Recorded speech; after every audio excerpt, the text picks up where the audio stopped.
Welcome to the Couch Potato Sports Show, your internet radio home for all sports news and talk. Join Sonny Clark, the hardest working man in sports radio, and the best co-host anyone can ask for, Cuervo. We cover it all from NFL, NBA, MLB, NHL, as well as indoor football and high school sports. So let's do this. Here's Sonny Clark.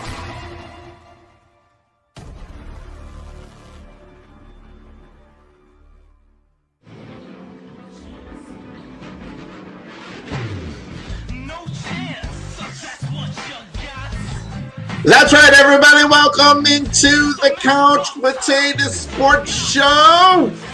It is me, Sonny Clark, the hardest working man in sports radio, as we are here on our Sunday afternoon tradition in the NFL offseason as we get set and get ready for what's happening, going to be coming up here as what, we got combine going on? I don't know. I'm going to be honest. Combine. I'm worried about the combine all year long. Not. But the combine's going on, so the NFL continuing the tradition on making the NFL, really, let's just make it all year round thing. And that's what they're trying to do. And let's be honest, quite successful at doing it too. Okay. We could sit here and say that, no, no one cares. No, people who are down and dirty into the NFL are interested in what's going on in the combine, especially quarterback position. Lots of teams out there looking for their quarterback of the future. Lots of teams are deciding where they're going to go with their future. Who can be the one that can handle it? Who can be the one that will take them where they need to go, whether that's playoff, Super Bowl, or with their ideas. But really, when you think about it, okay, as far as where your team is with your quarterback, you really got to ask yourself the question. And I'm going to use Jimmy Garoppolo as an example, although got me some mad love for Jimmy G. Okay? And I'm just going to come out and say something that sounds incredibly weird, but I'm going to do it anyway. This is the thing that they kind of warn you not to do, because of the way it sounds. But I got me some mad love because Jimmy Garoppolo, okay, you can say whatever you want about him.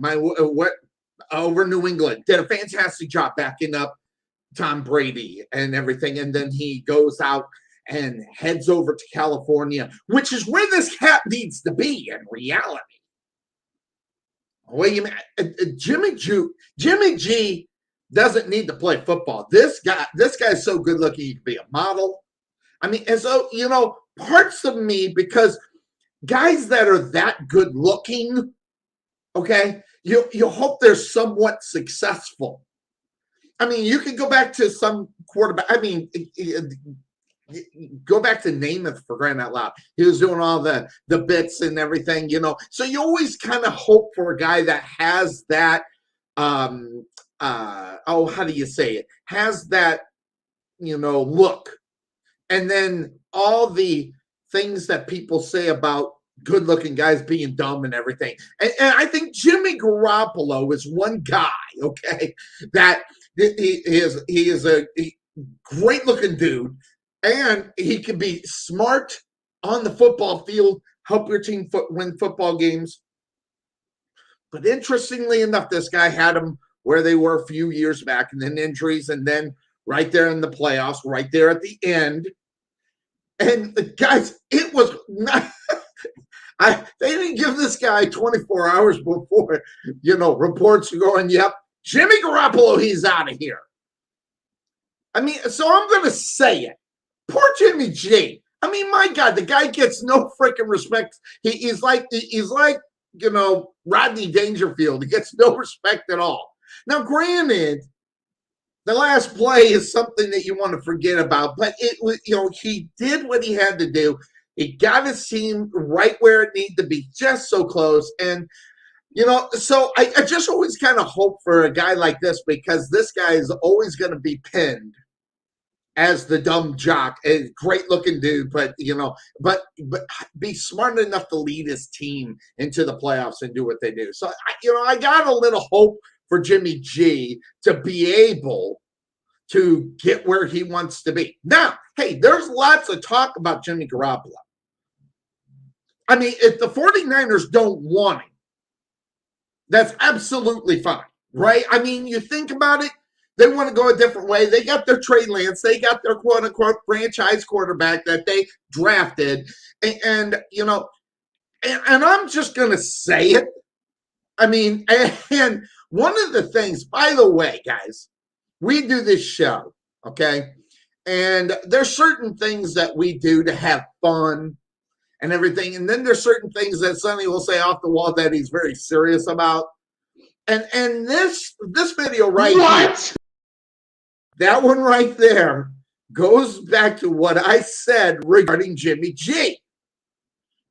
And I'm telling you, Bryce was on. Yes, you were all over me. I said Jimmy G was the second best quarterback in the NFC West. Now, you can say whatever you want. I was right. So, hey, Bryce, guess what? What? Not right. And now what? I was right. Russell Wilson wasn't the best quarterback. He's first, second, or best, and neither was that wonderful Kyler Murray, which we got to talk about a little bit later on. So it turned out that I was absolutely right about Jimmy G being the second best quarterback in the NFC West. Oh, that was terrible. Crazy knuckleheaded terrible. It's not as bad as you think, Chuck. Okay? I mean, but here, I've been known to say some crazy things. I mean, I could come up right now with some, break.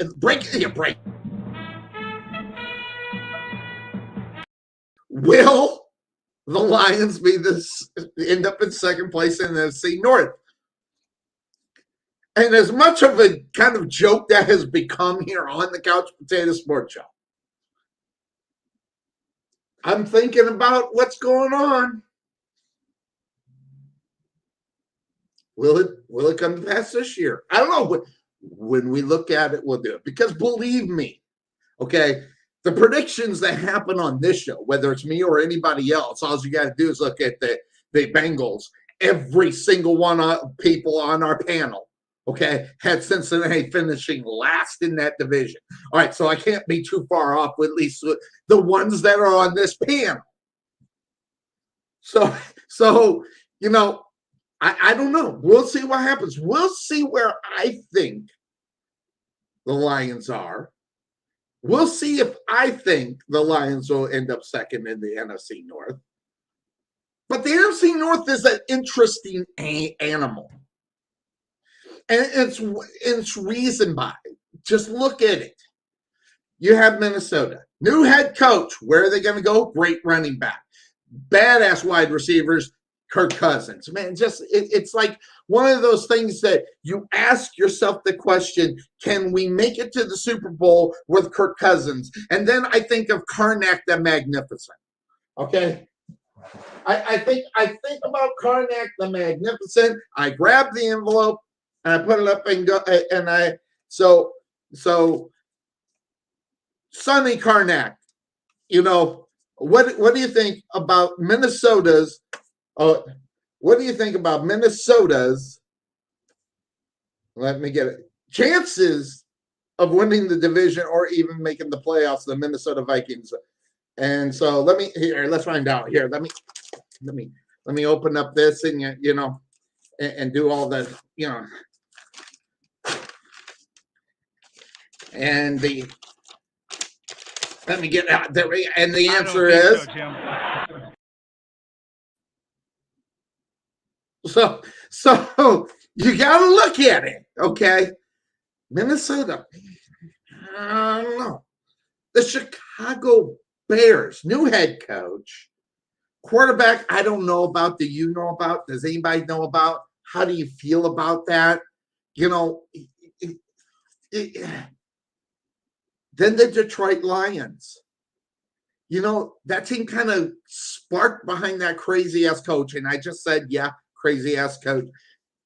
Could the idea, in reality, could the Lions actually come in second place next year? All right, Joe, I don't need any comments from the peanut gallery, but it's, even though I still got it on my mind, but we will we're going to look at all of the divisions and everything when we get all set to roll into, but we got Combine going on today. Today's, I guess, I've been reading Combine this, Combine that, so evidently it's going on.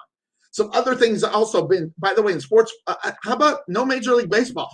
Listen, I was going to head on down to Arizona.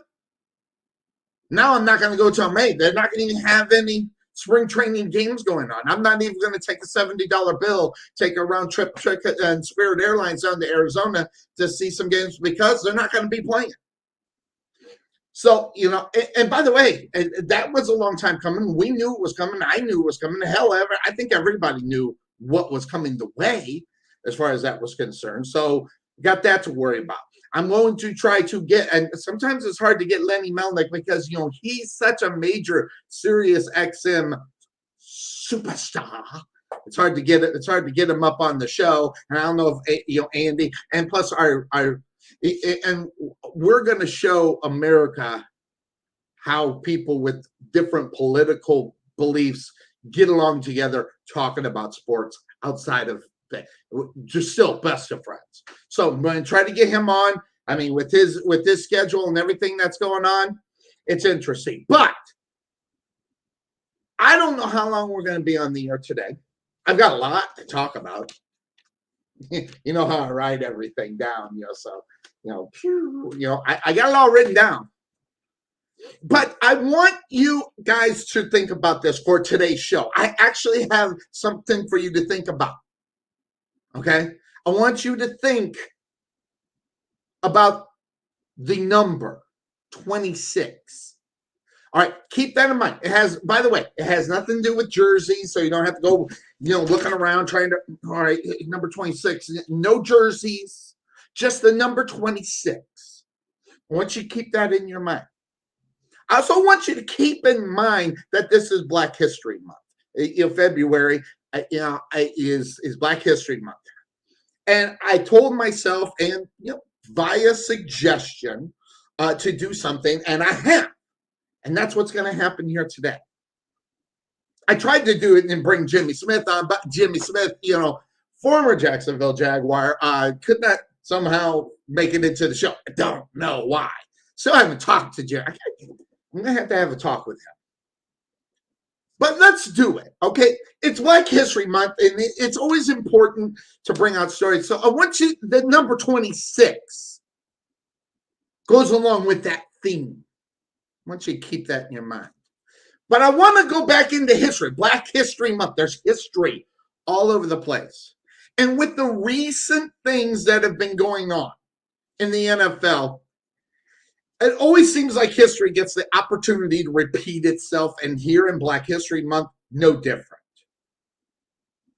What do you mean, Sonny? I got it. Got it. Also, the old saying that if you don't learn from history, you're liable just to repeat it. If you don't learn, you're just going to do the same thing over and over again. That's part of this history as well. So I want to take you back. Now, Sonny is the double nickel. Okay, I'm 55, double nickel. That's what we call it. Radio. I don't know if anybody remembers the days where you had CB. We're on the double nickel, that being the 55 interstate in Illinois. On the double. I used to listen to these things. It was crazy. I used to listen to guys on CBs, and we'd have these CBs, and we used to listen to them. It was entertaining. Just goes to show we didn't have the internet back in those days. That was actually kind of like the internet, with people talking back and forth, watch out for Smokey here and all that, and Convoy the movie, Smokey and the Bandit, them talking on the radio, all that stuff. Okay, so I'm the double nickel. I'm 55, born in '67, January 22nd. Okay, just turned 55. Okay, so history has a strange way of repeating itself if you don't learn from the history, right? So I want to take you to 1971. 71 was a very interesting year in sports. And it doesn't necessarily, but the history is not Black History Month. Heck, I don't even think there was such a thing as Black History Month back in 71. I just don't think it was. And if it was, I wasn't aware of it. Hell, I don't remember when Black History Month became a thing. But it's going on now. So I want, with Black History Month, let's do a little history and go back to 1970, back in the 70s, 71. The NFL had an opportunity back in the day, okay, to bring in a Black owner into the NFL. And this was 1971, by the way. A guy by the name of Rami Lode, okay? He believed at one point this guy was going to be the guy to take that step and cross the racial barriers of all the white owners in the NFL, pro football at that time. And the funny thing is about this whole story, go back to 71, is about September, where a guy from the Boston Record America is a reporter. That was the name of I don't know if that was before the Boston Herald and all the Boston Globes and all that, but I don't know. But in 71, the Boston Record American. And what had happened was they gained an exclusive about a story about a Black group was going to petition the NFL for a franchise in Memphis, Tennessee. Now, guys, we're going definitely back into the day. And the franchise was going to be known as the Memphis Kings. Now, there are a lot of stories out as far as the NFL is concerned, people wanting to get their teams and bringing a team into the NFL. There's many stories. But this one right here, this whole deal had a story written, again, back in the Boston Record American, about a lot of details about this group of people, group of, business owners, all this stuff that were headed by, at the time, Black people. And the Memphis King was definitely a deal at the time to support the idea of what Martin Luther King did at the time. I'm giving you a little history here, which we normally don't do. So we had that going on here. So, and if you remember, Martin Luther King, 3 years earlier before that, was killed. So that being said, the people that were involved with this had names such as Sammy Davis Jr., Sidney Poitier, who just passed away. Okay? And then there was a group of people that would finance and support the team and pay the $12 to $14 million for the expansion team that the NFL was asking for. Good, bad, or indifferent, they had those guys behind them, and they had Black businesses owners such as Ebony Magazine, at the time Park Sausage, and Johnson & Johnson products. Okay?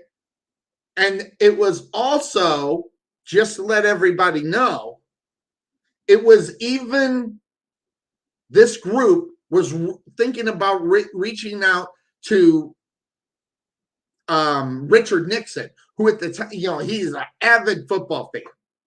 Okay, so all this going on, all the backing, and if you think about what's going on as far as the NFL and what was going on that whole time, there were now players' unions becoming and working. And those top jobs, as far as that was concerned, were held for guys like Jim Brown, John McKay, and the head of the League Players Association Union, which included Eddie Robinson of Grambling, by the way. So, see, all this stuff is putting together, and we're convolting back. If you just go back in history and see how all this is going. And with the idea of bringing the first Black-owned team into pro sports history, period, what they said and what was written is that it would be an incredible coup for the National Football League that at that time even also boasted that it prides itself in the, with total lack of racial problems within the ranks. Now, that's what was being said, guys, and we all know it wasn't, because there wasn't a black team owned on anything. So now, Bill Nunn gets involved and he starts writing. He's with the Pittsburgh Courier, okay? And he wrote with how the whites would react to a black-owned team. And that is going to be the biggest question. Not that they didn't have the money, not that they didn't have the backing, not that they didn't have the clout, not that they didn't have the experience, not that it was just the fact they were black. Was the biggest problem of how the owners, the white owners, would be about this question. And the question obviously being a black owner. So then all these people are picking up the newscasts and everything, getting around. Now, obviously, things didn't move as fast as it did back in the day as they do today, because as soon as you press enter, it can be seen immediately. It wasn't like that back in the day. But now, Billy Nunn, who gets in there, he starts writing about this, okay? Then other sports writers started to predict that black people across the country would become avid rooters and black players and wanted to be traded to that new club. So now another thing going on about the whole thing, and the exclusive, it was an exclusive at the time, a black group to petition the NFL franchise as the Memphis Kings became a big story. And really back in the day in 71, the fact that it made the big headlines, the NFL didn't flinch on it. They weren't very what do you want to call it? They weren't excited about the prospect of bringing a black-owned team, black-owned owner into the league with their team, and in Memphis, with everything about it, whether it be guys that want to go there, the history of Memphis at the time. There was even more, and there was even more interest to launch a team, but the NFL, quote unquote, at the time, had no current plans to expand. Now, I got news for you. The NFL would expand if they could find someone that could be having the backbone, okay, and bringing this forward. And I will tell you that Ronnie Lode was a part of this whole thing, putting it all together, finding all these people, and he was going to be the one that led this thing with the support of all the things that I was trying. So Ronnie Lode, or Loud, depending on how you want to say it, was the guy that put it all together. But the NFL, quote unquote, weren't interested in an expansion. I got news for you. If the NFL could get 4 more teams, they would expand in a heartbeat. Or even one team, I don't know. We're always hearing more about expansion in the NFL, which brings more games, which brings more money. And it's money, money, money, money, money, money, money. It's all about money, money, money. But back in 71, it wasn't about that. And I was born in 67. And this was 71. I was 4 years old when this whole thing went. So obviously me saying I remember this like it was yesterday, I can't tell you. But I will tell you this, when I started to get interested in the NFL around 10 or 11, I heard about this story back then. And this story has never gone away to me, except for the fact getting some of the details to talk to you about it today. But I always knew about this. And I always asked the question, what was the big deal back in the day? And believe me, I was around racism probably more, as a white guy. I knew about racism. I knew about a lot about it. And I will tell you, I just didn't get it. And I still don't get it. Why this is such a big deal. Now, if you go back into history, we're talking 1971. And the guy that tried to bring this team, Ronnie Lou, by the way, had credentials of his own, right? Think about this. He was an All-American tight end at UCLA. And in the 1950s, played professionally in Canada and later on for the Patriots. He became the first black coach in the American Football League, that AFL, okay, with the Patriots. And then the team's first black front office executives. That's when the NFL had that merger go back into the 70s and 71. Them trying to bring the team with all of his experience there with the Patriots. All this stuff goes back. And so I want you to think about this. Even to now, this is a different Patriot team owned today compared to what it was back, obviously, within the AFL. But the simple fact of the matter is that when they got to about 72, the Tampa Tribune reported that Loud and Jim Brown had met with officials of the NFL in Orlando to talk about this yet again. Okay? And Jim Brown, really at the time, you got to understand who he was. He demanded that respect. He demanded that opportunity to be able to speak to the commissioner at the time, Pete Rozelle, and he could get that meeting. Now, Ronnie Love would not be able to get it. Rami was a guy that would not be able to get that, but with the help of Jim Brown, more talking. So there were a couple opportunities to do this. Now, I want you to think about this. Now, with all this, and Pete Rozelle, ownerships are saying that they're going to have a problem with minority, and it wasn't even hidden back in the day. But when they came out of those meetings, it was more them walking out with the ideas that they were going to have to pace this idea and try to change the problem of a minority ownership within the NFL. And Pete Rozelle said he was going to have to work on that. And Pete Rozelle dropped the ball. So if you think about it, at that time, 40% of the players in the league were black. So now it's a little bit different. I forget what the number is, but it's in the 60s, high 60s or 70s. But yet there were no blacks in the front offices. So they were thinking, well, how can we have an owner? We haven't even had any blacks in the front office. How would they know how to run a team? What would they know to do? And these were actual questions that were written out loud, spoken out loud. And if you think about this, and Rami Lowe said this, said black was broken. all kinds of barriers in sports.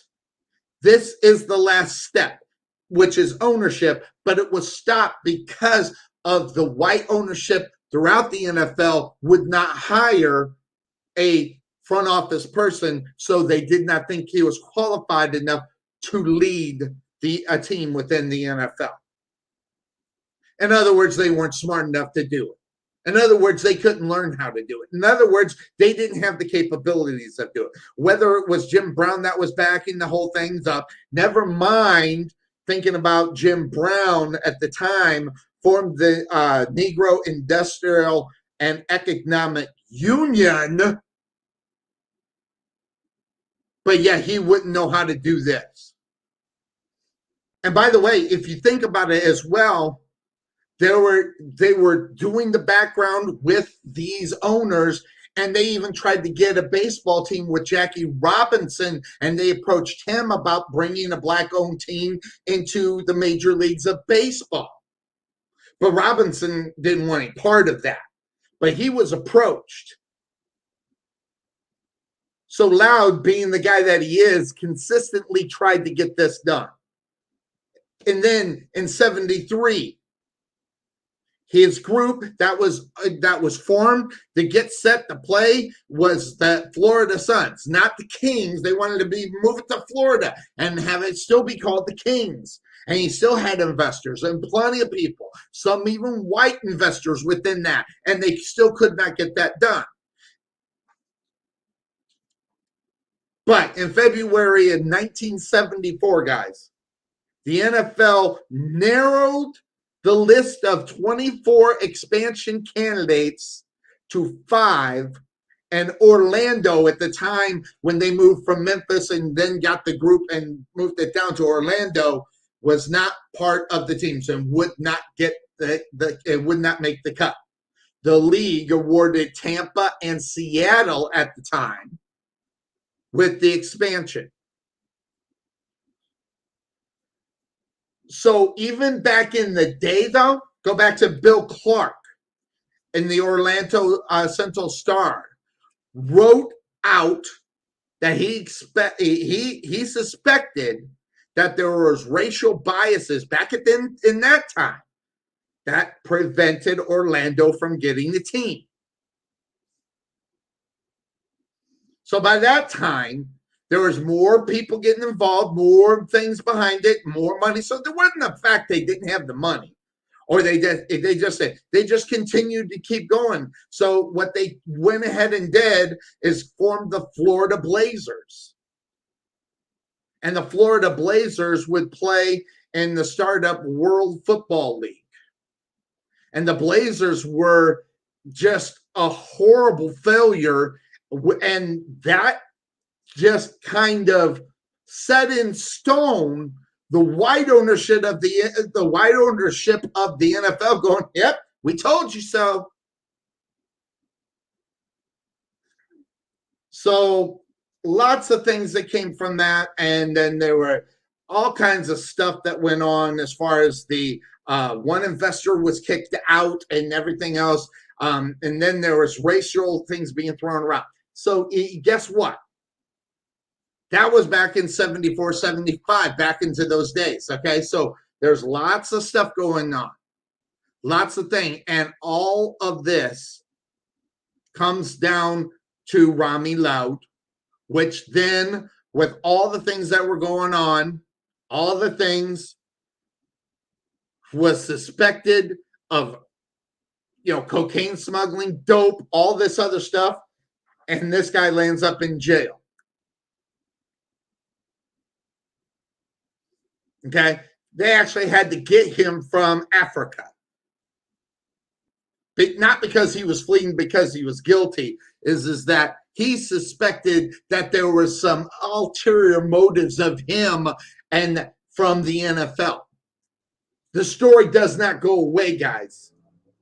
And here we are in 2022. And it's a sad story when you think about it. And you can go back and look at the history. Now, listen, history is not something that goes away, okay?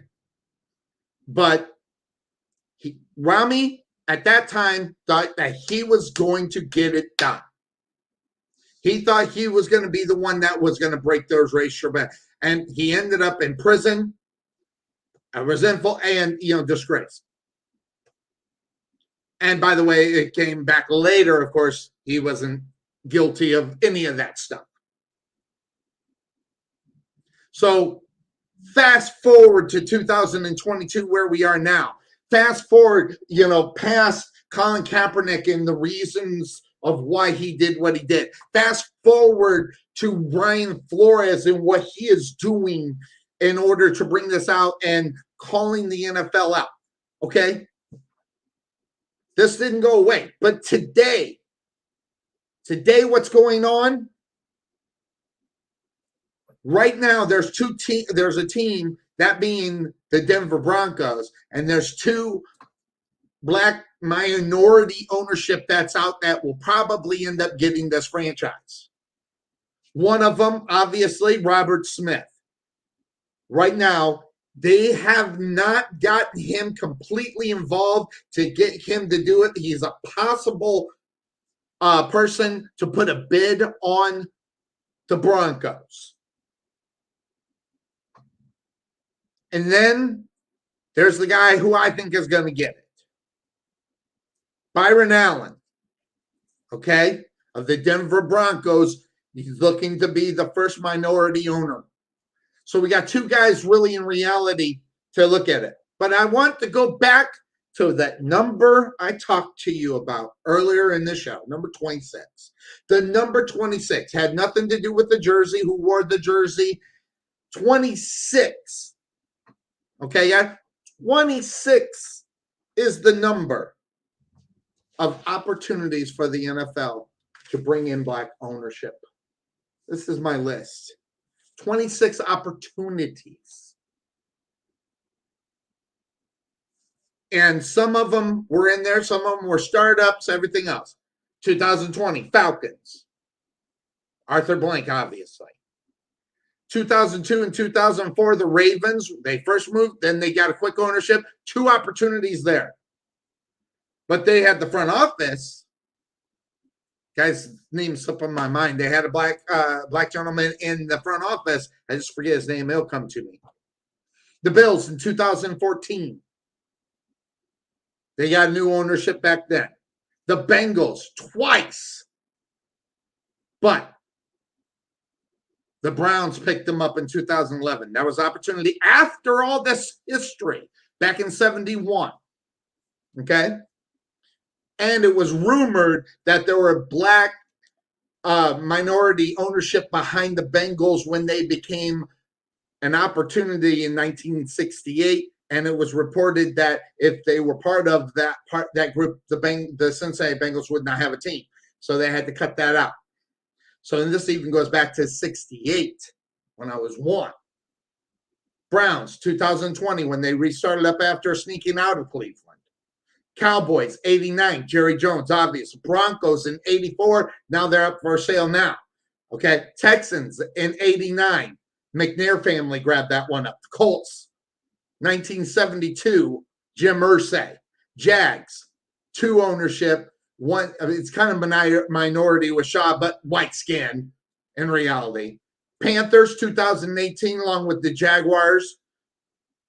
When they came in, Chargers in 1984, Rams 95 and 2010, the Dolphins when they sold 2008, Saints 1985, 2000 for the Jets for Robert Woods, 94 with Laurie with the Eagles, 1977 for the 49ers, the York family had that up, 1997 for the Seahawks, we just talked about that, and the Bucks. The Glazer family over there, and Washington in 1999, Daniel Snyder. 26 opportunities to bring in black ownership in the NFL, and that was nixed 26 times. Now, going back into the history, I can't obviously jump in and find out who was going for those teams, who were bidding. I just not able to find that out. I don't know if there were any out there that were trying to get it. And that's always going to be the question. Were there really any real serious situations where that could happen? In any of these instances, I'm sure there was. I'm not going to say all 26, and if there was, I'm wrong. But there were more than a hand dozen. Maybe it does. Maybe just say a dozen. Half of them, 13. The Baker's dozen. Like the years that we've been on this show, 13 opportunities.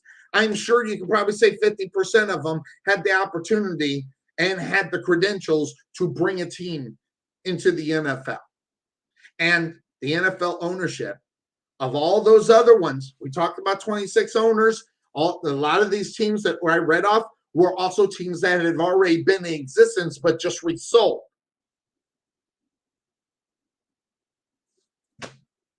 So this whole story, where it gets where it is today. Now we have Brian Flores doing what he's doing. Listen, guys, what he is talking about is something. I'm just going to just say there's some truth to what Brian Flores is saying, some are not. But there were 9 opportunities for the NFL to bring in coaches. Forget the front office. The NFL had 9 opportunities to bring a black coach into this league. They got 1 with Lovie Smith, who was a former head coach with the Bears and I think Tampa Bay. But I'm looking at this whole thing.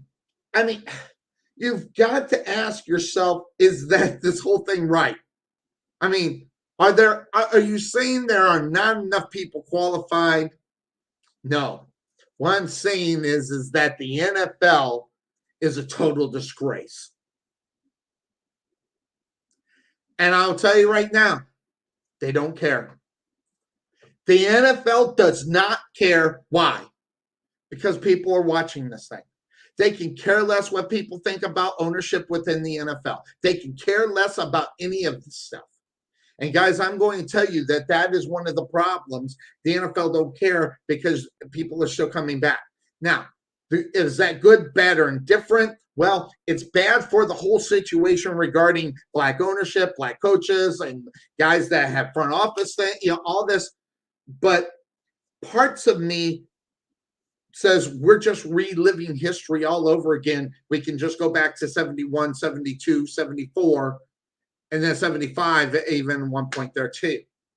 And many other opportunities to bring teams within that in the NFL. And 26 opportunities, they're gone, bye-bye.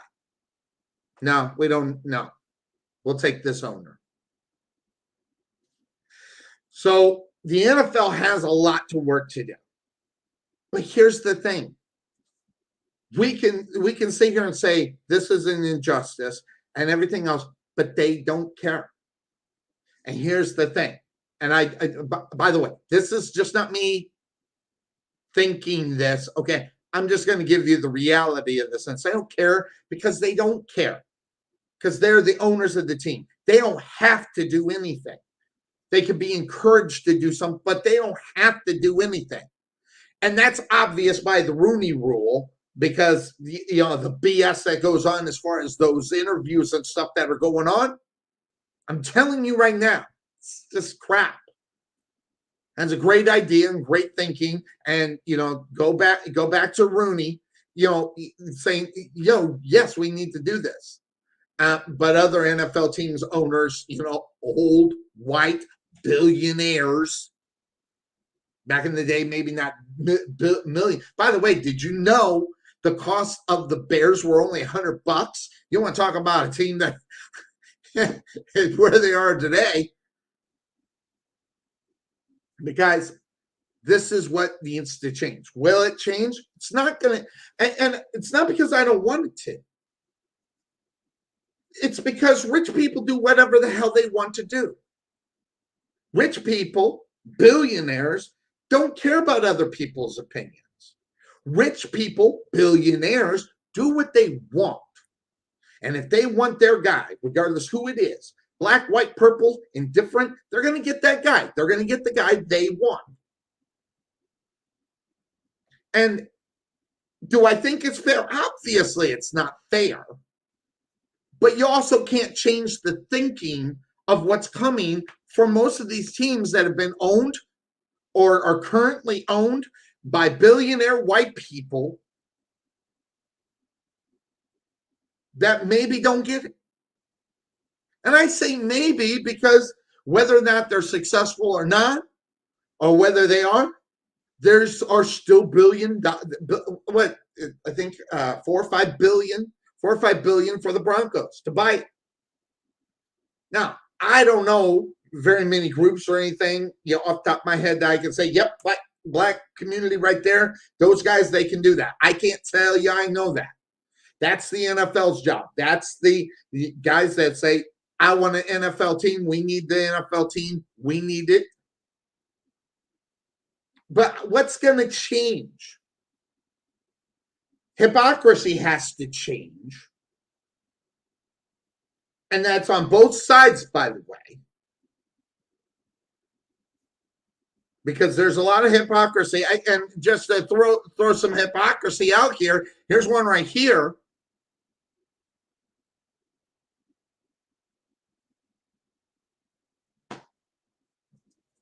I mean, I don't want to call the guy who I had as a guest on my show a hypocrite, but I'm sorry, I think I have to maybe call Doug Williams a hypocrite. Hate to say it, actions speak louder than words. They're saying, Sonny, what do you mean hypocrite? He works for the National Football League's Washington Commanders / Redskins. So, anyway, there's just a lot of things that are going on in hypocrisy, and a lot of things that are being talked about too. And people are still talking about it. And all you got to do is go to the T.O. show. He's got a show called Get Your Popcorn Ready. And he had Ricky Williams on, and they were talking about this. And yes, I'm going to play it because I've got the little credentials up that say I can play it. So I'm going to play it right here on the Couch Potato Sports Show. This is T.O., Ricky Williams and company talking about the certain situation as far as black coaches are concerned. You pay attention to what's going on in coaching today with the Brian Flores thing and all that. So, again, compared to the Ditka stuff, because, again, we see the same thing, right? We know the head coaches, they're bringing their boys, right?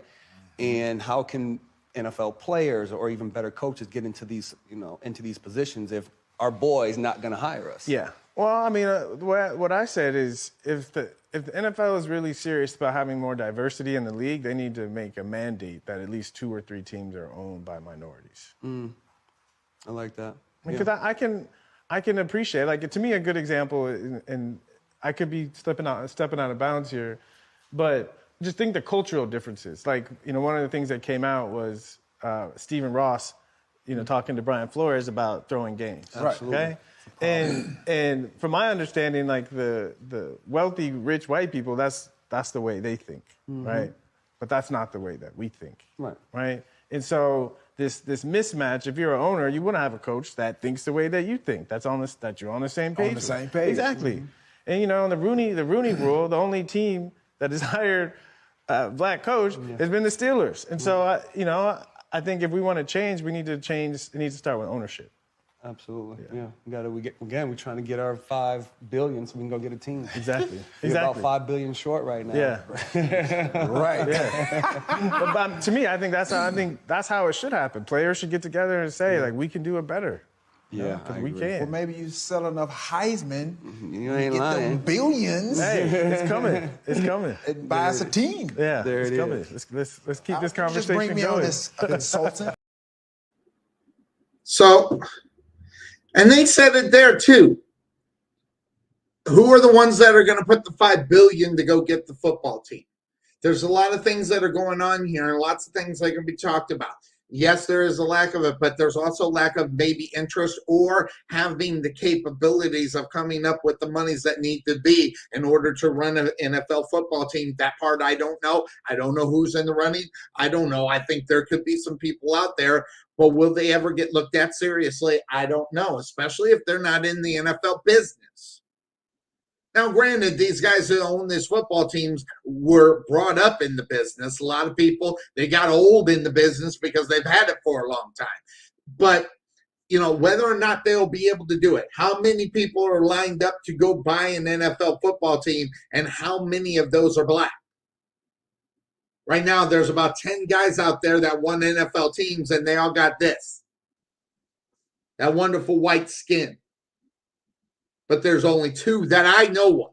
Okay. Now, I haven't dove a lot deep on who's actually trying to be being the minority of the black ownership. I don't know how many people out there. Only I know of it's 2.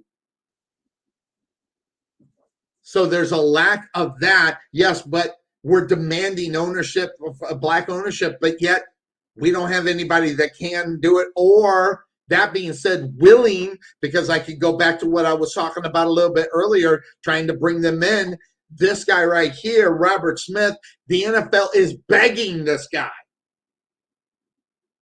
Now, if you think about the NFL, you think about you're going to be making some money and long-term money. That may not be $1 billion right away, but they're begging this guy. I don't know how much they're begging Byron Allen. I put that up there. I don't know how much they're begging this guy, but interestingly enough, that young lady to his right, our left, as we're looking at it, she's got some white skin going on. They've been married a long time. And I think this is the guy. The combination that's kind of cool. You get the minority black owner, but you also get him in a situation where he is in, and the experience of just life is there. So I like this guy. I like his opportunity. I hope that it is Byron. And I got to go back to the 70s. Byron Allen was just a guy on Real People. If you remember the show, look it up. Google knows everything. And he was on that show back in the 70s. And he is a media mongrel right now. This guy's got television stations. He understands what's going on as far as the marketing is concerned, and the media and all that stuff. This guy, it's right back here. He's got it all. He's got it all set. He doesn't need networks. He owns his own. So I'm just going to put it out there, guys, that this is a great opportunity. And if the NFL misses on this, they're going to relive history. The only thing is they can't throw Robert Smith in jail or make him look bad, or Byron Allen like they did Rami back in the day. But it really is. You think about Black History Month and what it is, this would be a great month, but we got through yet another month in February where we cannot sit here and say there are black owners in the NFL. There are no black owners as far as my knowledge, and if it's just I'm missing it, in the NFL. I know there's none in hockey. And then what's the other fourth sport? Basketball. Only one there is Jordan has ownership. So take away from that, there's a lot of things that are going on in the NFL. And listen, these are going to be issues that will stay within the NFL, but they can throw all the mandates they want. All they got to do is pay a fine for not going by the mandate. And how do you tell someone how to spend their money? It's a tough thing. I see, and I can sit here and see both sides of it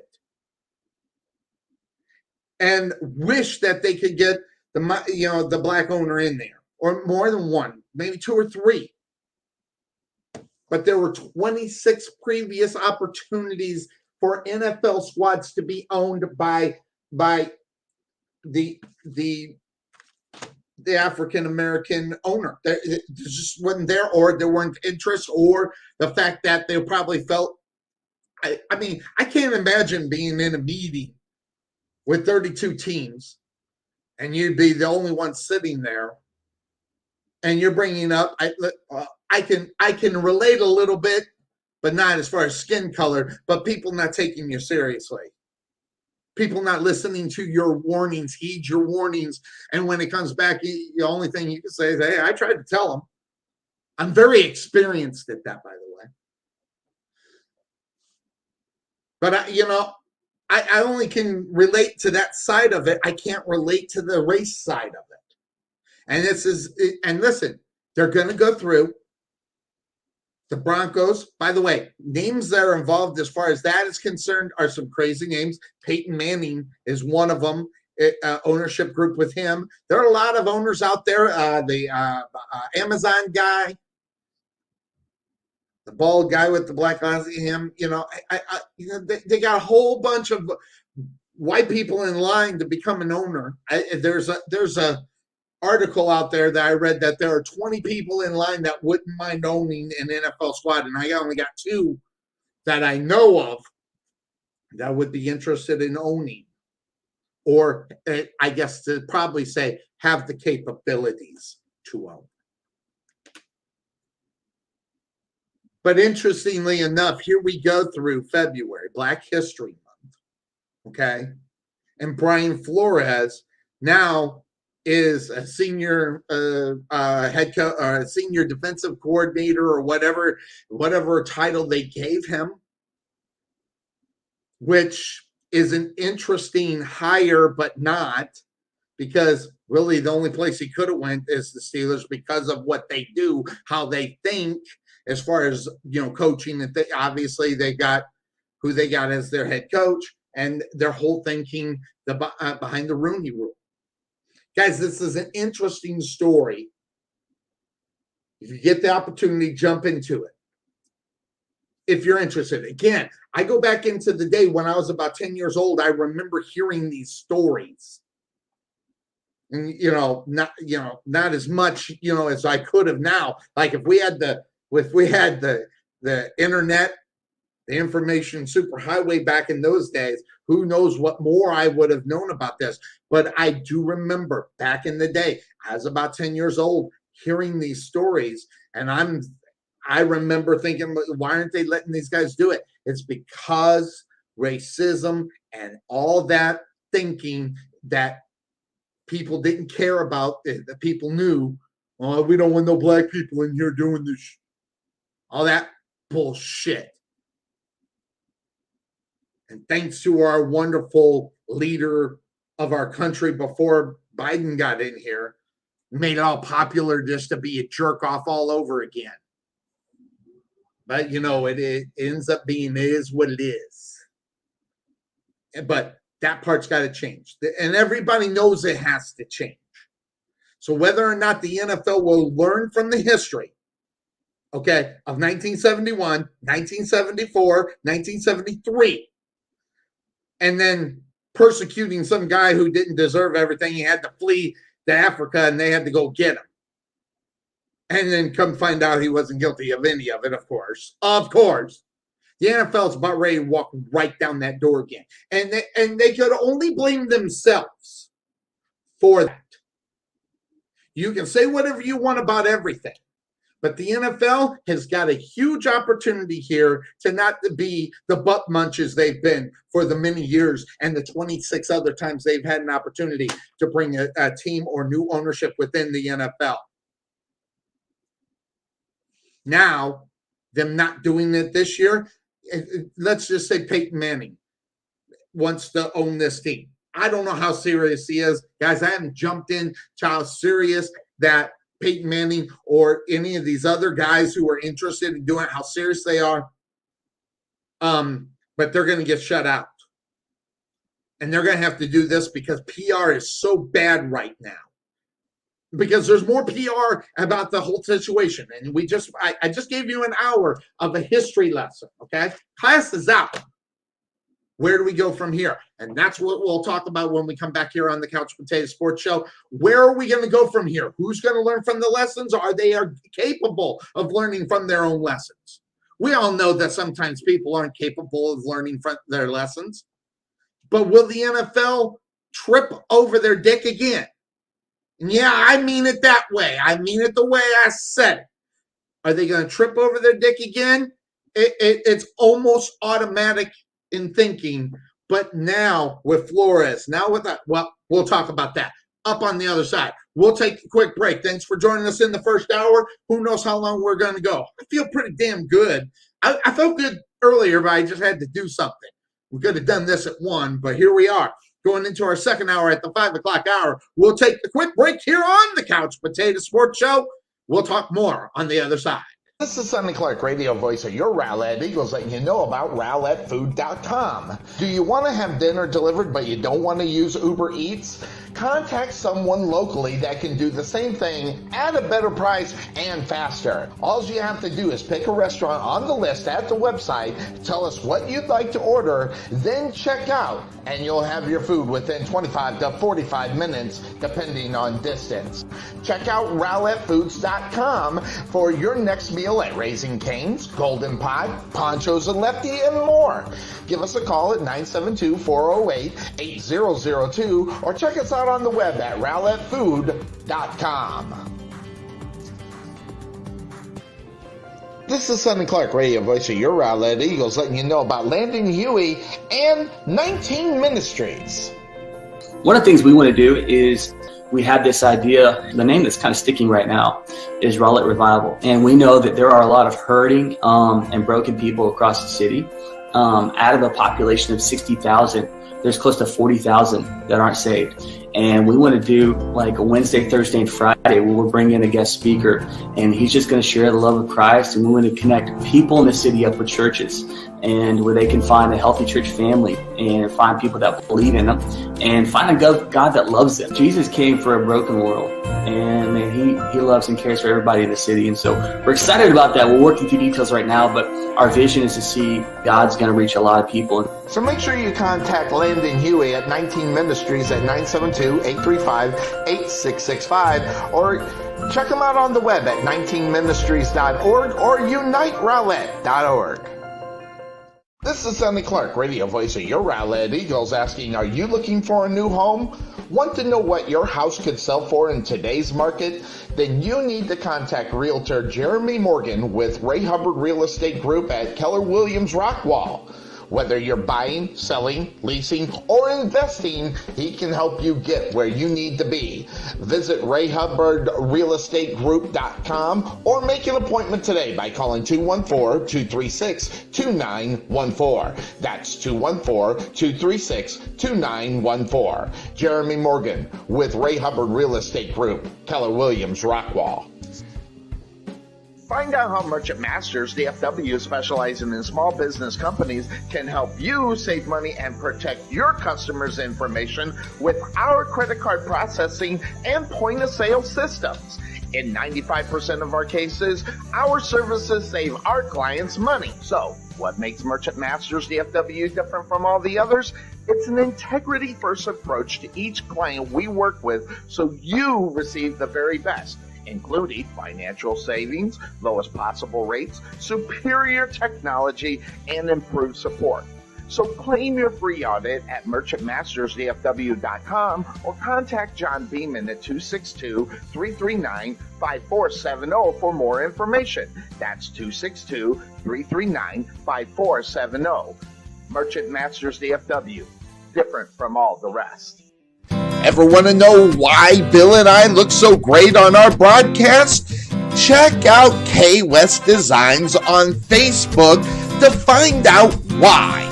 Check out all the samples that Kelly has got up so you can see, especially if you have that special occasion that needs something original, something designed, something that just says, this is our moment.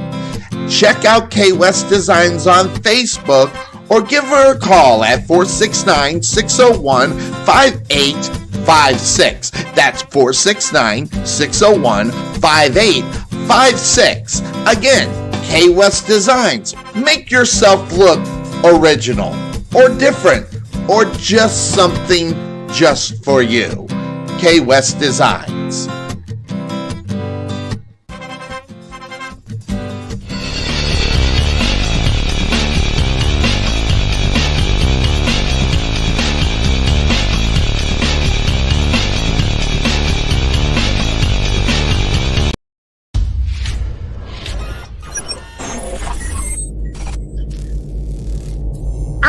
2 of the Couch Potato Sports Show. It is me, Sonny Clark, on a Sunday afternoon. So, guys, I've given you your history lesson today, okay? Your history lesson is done. Black History Month gave you a little history with the situation regarding the NFL, what they have done in their past, which is bad, and they're about ready to trip on their dicks all over again. But will it happen? Is there a lot of pressure going on? Is the pressure good or bad? I don't know. I think about all this, and I don't know what's good. I don't know what's bad. I don't know what's fair, what's not fair. I don't know if I would want someone telling me how to run my business if I'm the one ponying up the money. But there's got to be some things that have to happen with the NFL and what they're going to do as far as the future is concerned. And you can say whatever you want, but there's a lot of things going on out there as far as what is going on. And you can say what you want when the lawsuit was filed. I remember specifically right after Black Monday, Colin Cowherd,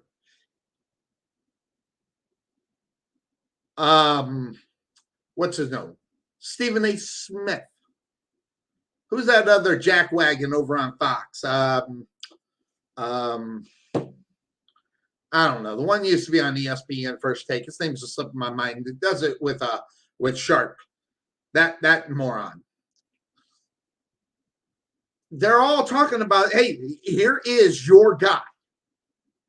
Here is your guy. This guy right now is head above the rest with the opportunity to get an NFL job.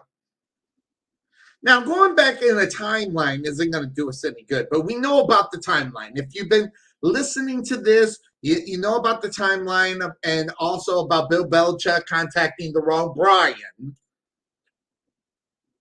and telling him congratulations before even Brian Flores had the opportunity to get in there. That's a whole nother story, whole nother can of worms, whole other thing that really isn't going to do any good to talk about because it's done, it's over. But I want to talk to the people who are going, well, you think about that whole situation, how that went down. How's Bill Belichick know? You people who think you know a lot about the NFL don't know jack. Because if you don't think that Bill Belichick is wired in the NFL and hears more things before it actually is official throughout the people that he knows within the NFL and being how many time champion in the NFL, being close to the owner, being a GM, and if you don't know this and you don't see how he's wired in and how he found out about it, obviously because of the relationship they had, then you're a numbskull. That's all I got. I mean, come on. There's nobody more wired into the NFL than Bill Belichick as far as coaches are concerned. Talk about a guy that has the ear of everything. Bill Belichick does. And that's what ended up happening. That's what kind of sprang this off, or did it? And I asked that question because we go back to when he was fired, that being Brian Flores. Now, those that don't know the procedure, live with the procedure here. If you're going to get fired and you still have time on your contract, you have to go ahead and sign an agreement so you get your money per your contract.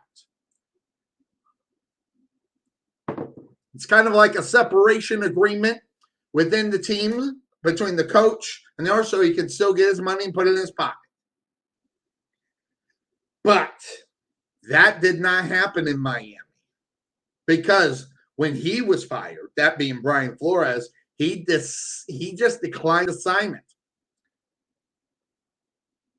And I will say this, him signing that, he got his money, but it also shut him up because within that, there's a confidentiality agreement and all these other things. Okay, so just signing that separation agreement really would have stopped Brian Flores from doing what he did.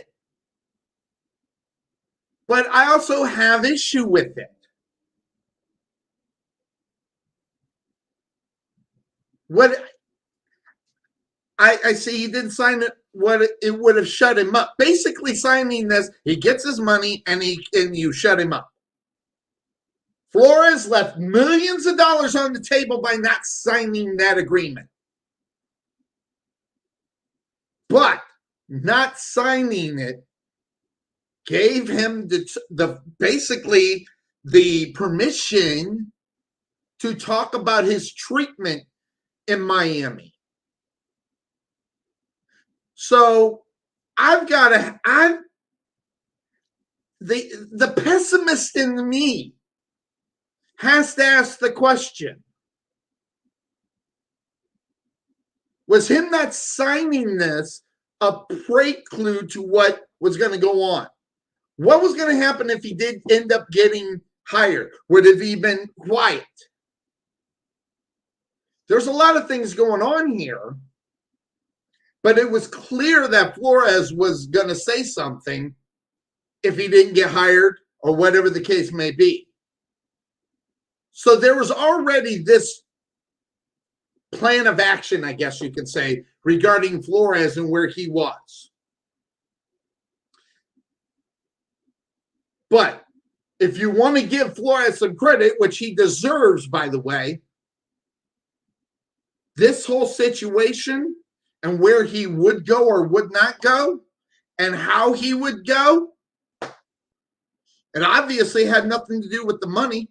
I mean, there was millions of dollars left on the table for Brian Flores. If all you have to do is sign and get millions of dollars in his pocket. Now, I don't know how much of that was the $100,000 that if he give up a game or whatever the case may be. I don't know. That's a whole other story. But he wasn't into that anyway. I mean, you don't win 8 games in a row, 7 games in a row by throwing games. You just don't. So if it was about the money, he would have signed it. So this was stirring before all this goes on, after he got fired. This thing was stirring because he knew about his treatment on, which, by the way, and he knew about the nonsense that he was dealing with. Now, was he dealing with it because of his skin, or if that was a white coach, would they have been in the same position?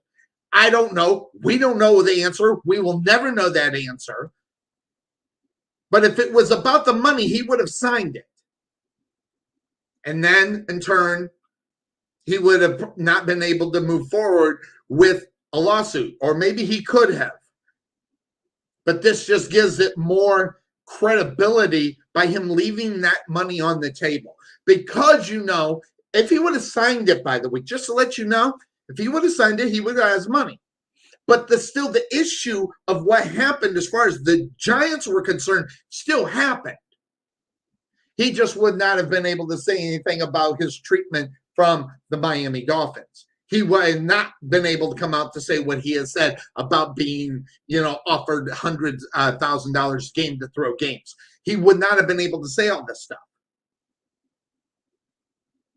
So what he did instead, he filed this lawsuit, which in turn pretty much guarantees him he's going to get his money anyway and be heard.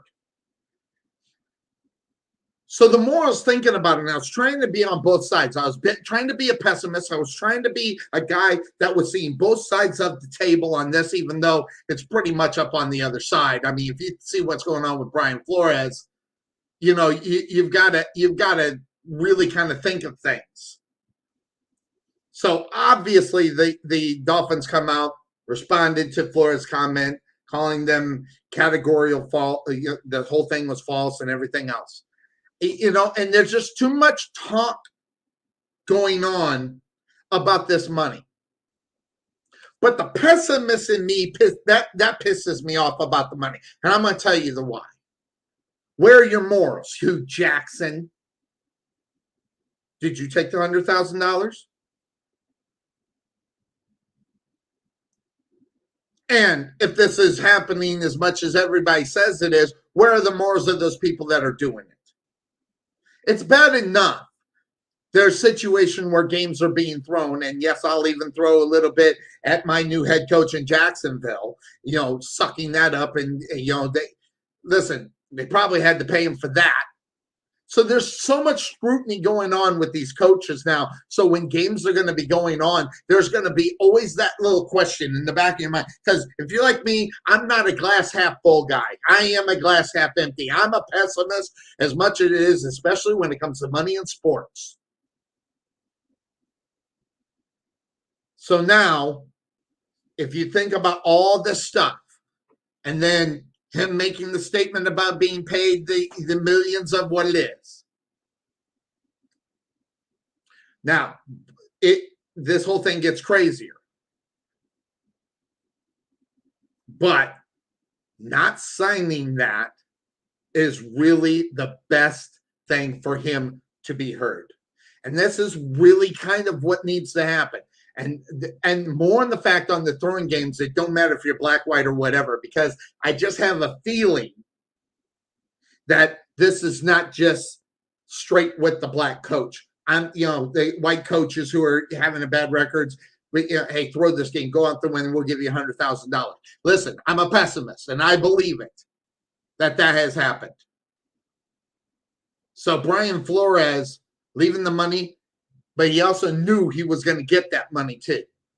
So was it a big deal for him not to sign it? Not really.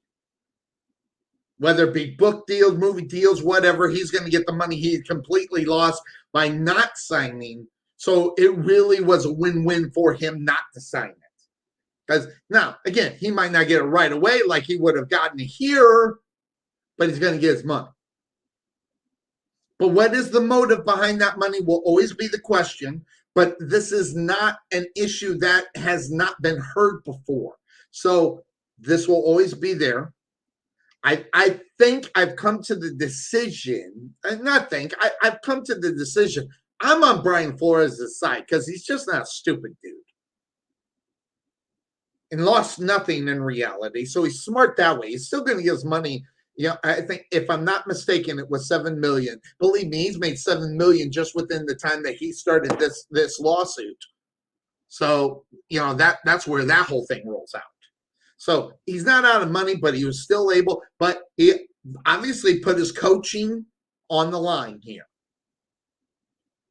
But the Steelers being who they are, and that whole situation over there, congratulations on them for bringing him in. Listen, you got a head coach that was damn near right on the verge of making the playoffs with freaking Tua at the quarterback position. So this whole thing, I would have loved to see something happen in Black History Month. Something on this that made us feel good about what has happened, made us feel good about the actual lawsuit, some movement forward. I was hoping we would see it. Didn't happen. So we'll see how this goes. Listen, this is not the last time we'll talk about it. We probably won't jump into it as deep, but we all know where Brian Flores is, and he's a very smart man. And frankly, I hope he gets everything that's coming to him, whether it be money, whether it be recognition, whether making the change within the NFL. But that also comes to, how does this change take place? How does this happen? You can't have owners having to give up their franchises. Okay, this is not Sterling. Okay, being so racist out in front of your face that they had to get rid of him. That's not what's going on here. See, and I reserve the right to say what I'm about ready to say. There are many.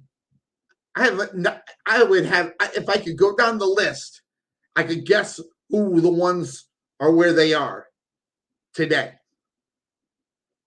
Who I think would be running in the round. Well, the racist backgrounds of these teams, they're there. And it's because they go back in there. because they were in existence and ownership before 1971 when they were talking about it back in the day. I don't know if we should have black owners within this. And they talked about that freely. And there's still owners that were back there during that time, still within ownership of the NFL. And that's what the problem is. Old rich billionaires owning these teams with their old rich thinking. And if you don't think that that's part of the problem, guys, I'm telling you, it is. And for the future of the teams within the NFL, I hope that there could be these candidates to get their franchise and get it within the NFL. I really do. Not because I'm sick of hearing the stories. Listen, we do this show based upon the news, so it's not stories. It's just for the, gosh, it's about time. It's 2022, for God's sake. Can we put the old billionaires to rest and let's go into the new century here? Because that's what we need. We need new thinking. We need different thinking. And it's not going to come from 80-year-old billionaires, or for all that matters, young white billionaires, or if they are maybe the progressive white billionaires that will, figure out how a way to get this done to make it a whole different thing. Listen, I'm an old man, and I don't have the answers. I don't. I'll comment on the issues, but for me to have that answer, I have to have billions of dollars. I have to have millions of dollars. I have to have $1 million. I have to have 50,000. I have to have some money. Because knowing the ins and outs of the NFL and knowing where the history is, the only thing that I'm going to say is the NFL is going, I'm going to tell you, I'm going to predict it now. They are going to find a way to screw this up in Denver. They are going to find a way. I don't know why I feel that way. Maybe that's the pessimist in me. But this is going to get messed up where Smith or Allen is not going to get ownership of that team, and it's going to be another one of these. And then all hell's going to break loose. Now, speaking of that, all these things going on as far as ownership, that's the own problem, right? Then you have the front office. That's yet another one. They've been making some moves within that. Obviously not to the extent that we would like to see, but hey, it's been happening. Then now we're in the black coaches. And interestingly enough, a story that is out there that I find incredible is that if you remember the last coach, as far as a coach that was fired in Chicago, Matt Naggy, was hired by the Chiefs as a senior assistant quarterback coach. And notice how the line is there. A senior assistant / quarterbacks coach. And where is this happening? It's happening in Kansas City.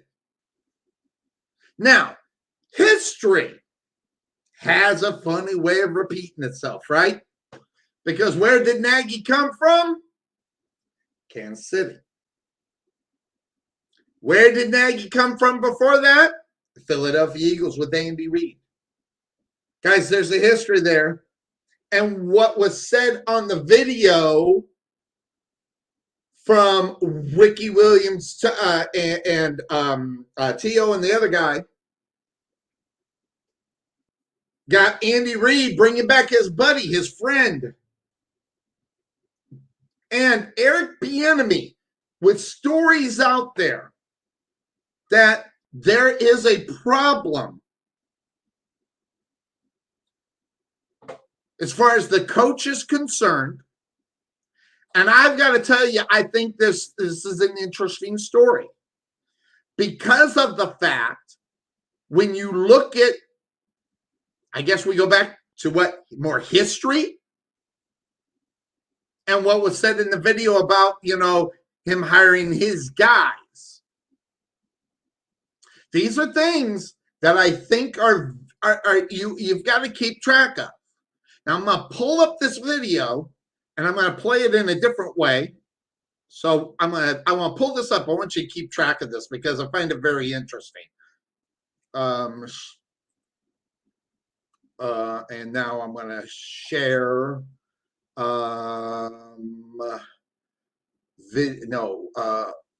share screen because I want to bring up this video because this is very interesting. And it's not that from tabs. There we go. This right here. I'm going to play this. Push play here. All right. And we're going to go here. And this, I want you to watch it. Here we go. Oh, great. It's going to load an ad, of course. Can't go right to it. It can't be that Sonny just needs to get this. Wait, hold on. Did I download this? I got to check this out. I got to see if I downloaded this. To that. Maybe I could do it this way. No, I did not download this. All right. So where's my volume? I hope we're going to get some. Oh, here we go. So we don't want to hear this ad anyway. Hey, they get a free ad out here. But this interesting that. Here we go. Beauty of building relationships throughout your entire career with these guys. Because one thing that you know as a former player. Okay, I'm going to start it over. One thing that I always talk to players about, and this is the beauty of building relationships throughout your entire career with these guys. Because one thing that you know as a former player, everybody wants to be perfect. No one wants to make a mistake. All right. And so one thing when you're building. All right, hold on. You're going to have to forgive me. All right, I'm going to push pause because I want to bring this up here. Hold on. Now go here. Go here. I got to take the Naggy picture out. Bear with me, guys. I'm just trying to get this right. And add to the stream. Boom. All right. This now I can play this. I apologize, guys. I wanted to play this, but I'm not really good at this moving around thing. So let's do this. Here it is. This is Eric Bieniemy on his relationship with players and coaching philosophy. And this was just recently put out. Listen to this. And it was after the controversy regarding their quarterback situation. Okay, is that in those critical moments, hold you on. got to remind guys. Let's start where I want. That I always talk to players about. And this is the beauty of building relationships throughout your entire career with these guys. Because one thing that you know as a former player, everybody wants to be perfect. No one wants to make a mistake. And so one thing when you're building relationships with players, as I take a tremendous amount of pride, and all of our coaches do, okay, is that in those critical moments, you got to remind guys, all right, don't take the message and think that it's personal. No, I'm attacking the issue. And so when they realize that it's about the issue and not about the person, players, they understand, you know, this is not a personal attack or I'm getting up, not at all. This is professional football. Our job is to make sure that our players are being accountable. And one thing you'll know, me and Trav have a great relationship. And the beauty of it is those things happen. Those things do not bother me. We keep it moving and we keep pushing forward because when it's all said and done with, you know, it's all about doing what is best for the organization and doing what is best for the Chiefs.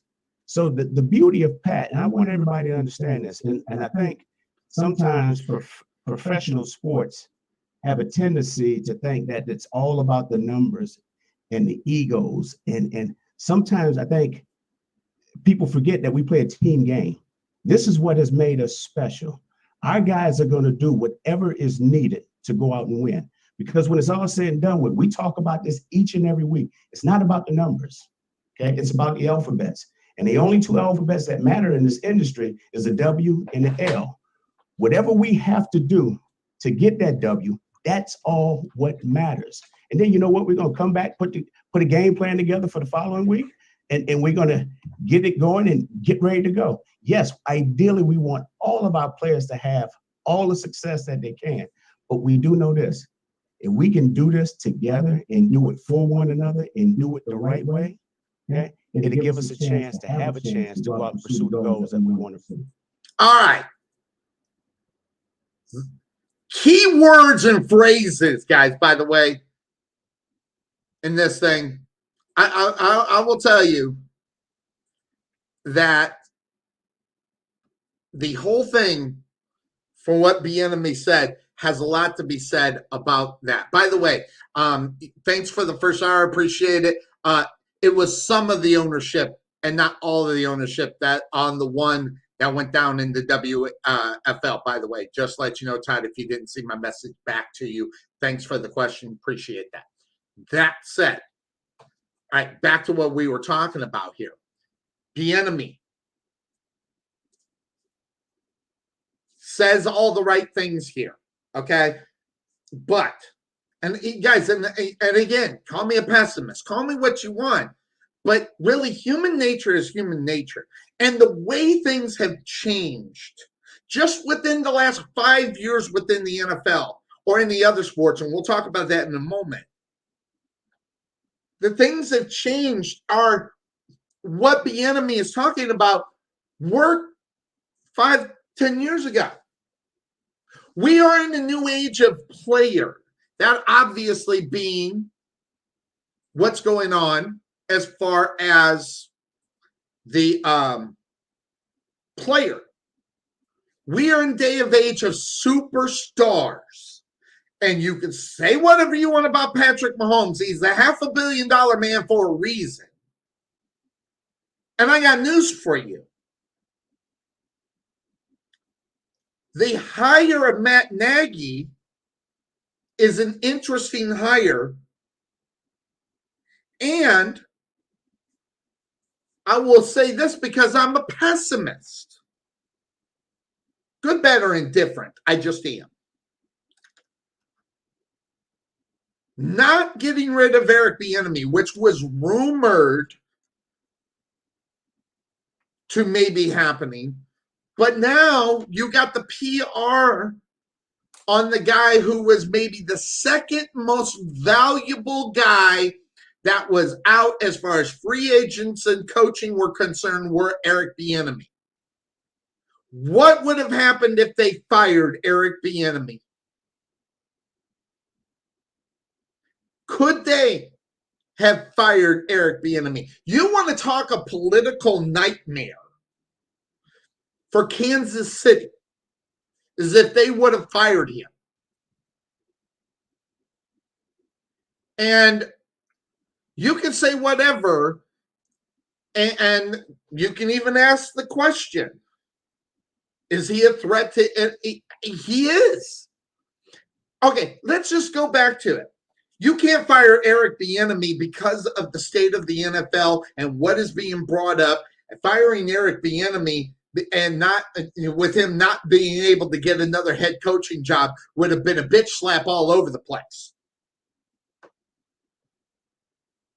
And it goes back to that video where Andy Reid and Matt Naggy being tight all the way back to Philadelphia. White boy crew, I don't know. So now with the political pressure that's going on, Kansas City Chiefs can't get rid of him now even if they wanted to. Let's say they want to. Do you think that would go over? Do you think that would be an explosion? The Kansas City Chiefs get rid of Eric Bieniemy? There's no way. Listen, pessimist. But the Chiefs aren't stupid either. Whether you would look at this and see it as serious, we can't get rid of Eric Bieniemy because of what's going on, whatever. It's a plan that's in attack.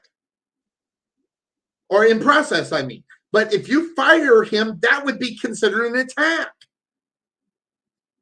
This is not a time. Now, the only way that the Kansas City Chiefs get away with getting rid of Eric Bieniemy is next year. After maybe they go 1-3, 1-4, or whatever the case may be. I'm not saying they would lose on purpose, but if they do lose, you could just have Matt Naggy step right in there. That's just what he does. So it's an insurance policy for the Kansas City Chiefs going out to get Matt Naggy. Listen, I was talking to my brother about this. This was an interesting thing.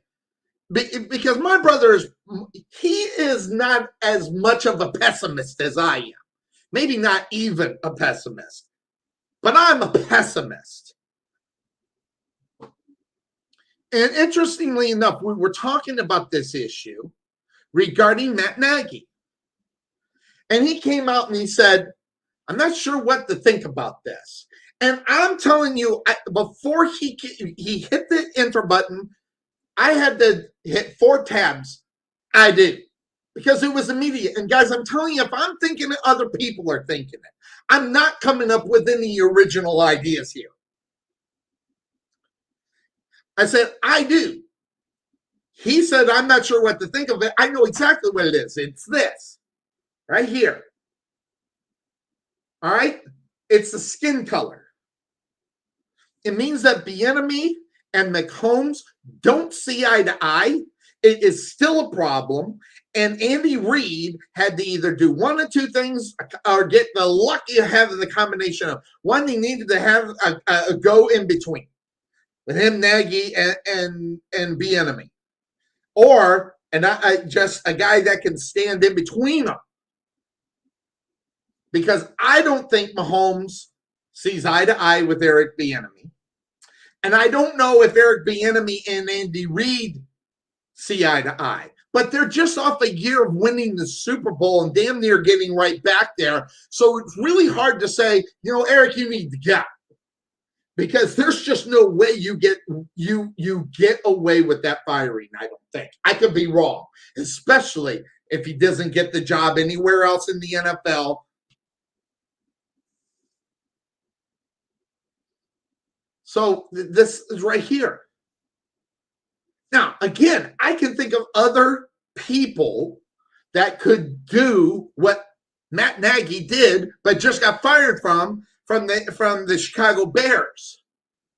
Couldn't there have been somebody else? It goes back to the old white man's club.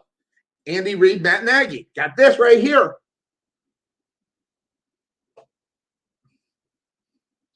This is running into what it is, but and here's my brother even said, he says, I think you're giving Bieniemy too much credit. I'm not giving Bieniemy any credit. Bieniemy is just in the middle of this whole situation. And my brother made the point, he says, push comes to shove, he's gone. There's absolutely no question like that. But firing him right now, he'd have the NFL, all the people who are complaining about this situation just go completely apeshit. There is no question that the Kansas City Chiefs are really, it's Patrick Mahomes. If there's a problem, Bieniemy is gone, but then steps in. If they have a problem next year, start off bad playing and all this other stuff, you got Matt Naggy that just can step right in with no problems. So these things that are going on in Kansas City, I think that this whole thing is a problem. Andy Reid wanted him back. He needs someone he could trust. He's been there. They've been buddies. But, I can think of anything. But it's the skin color, maybe. I don't know. Because it's that systemic racism that could be going on.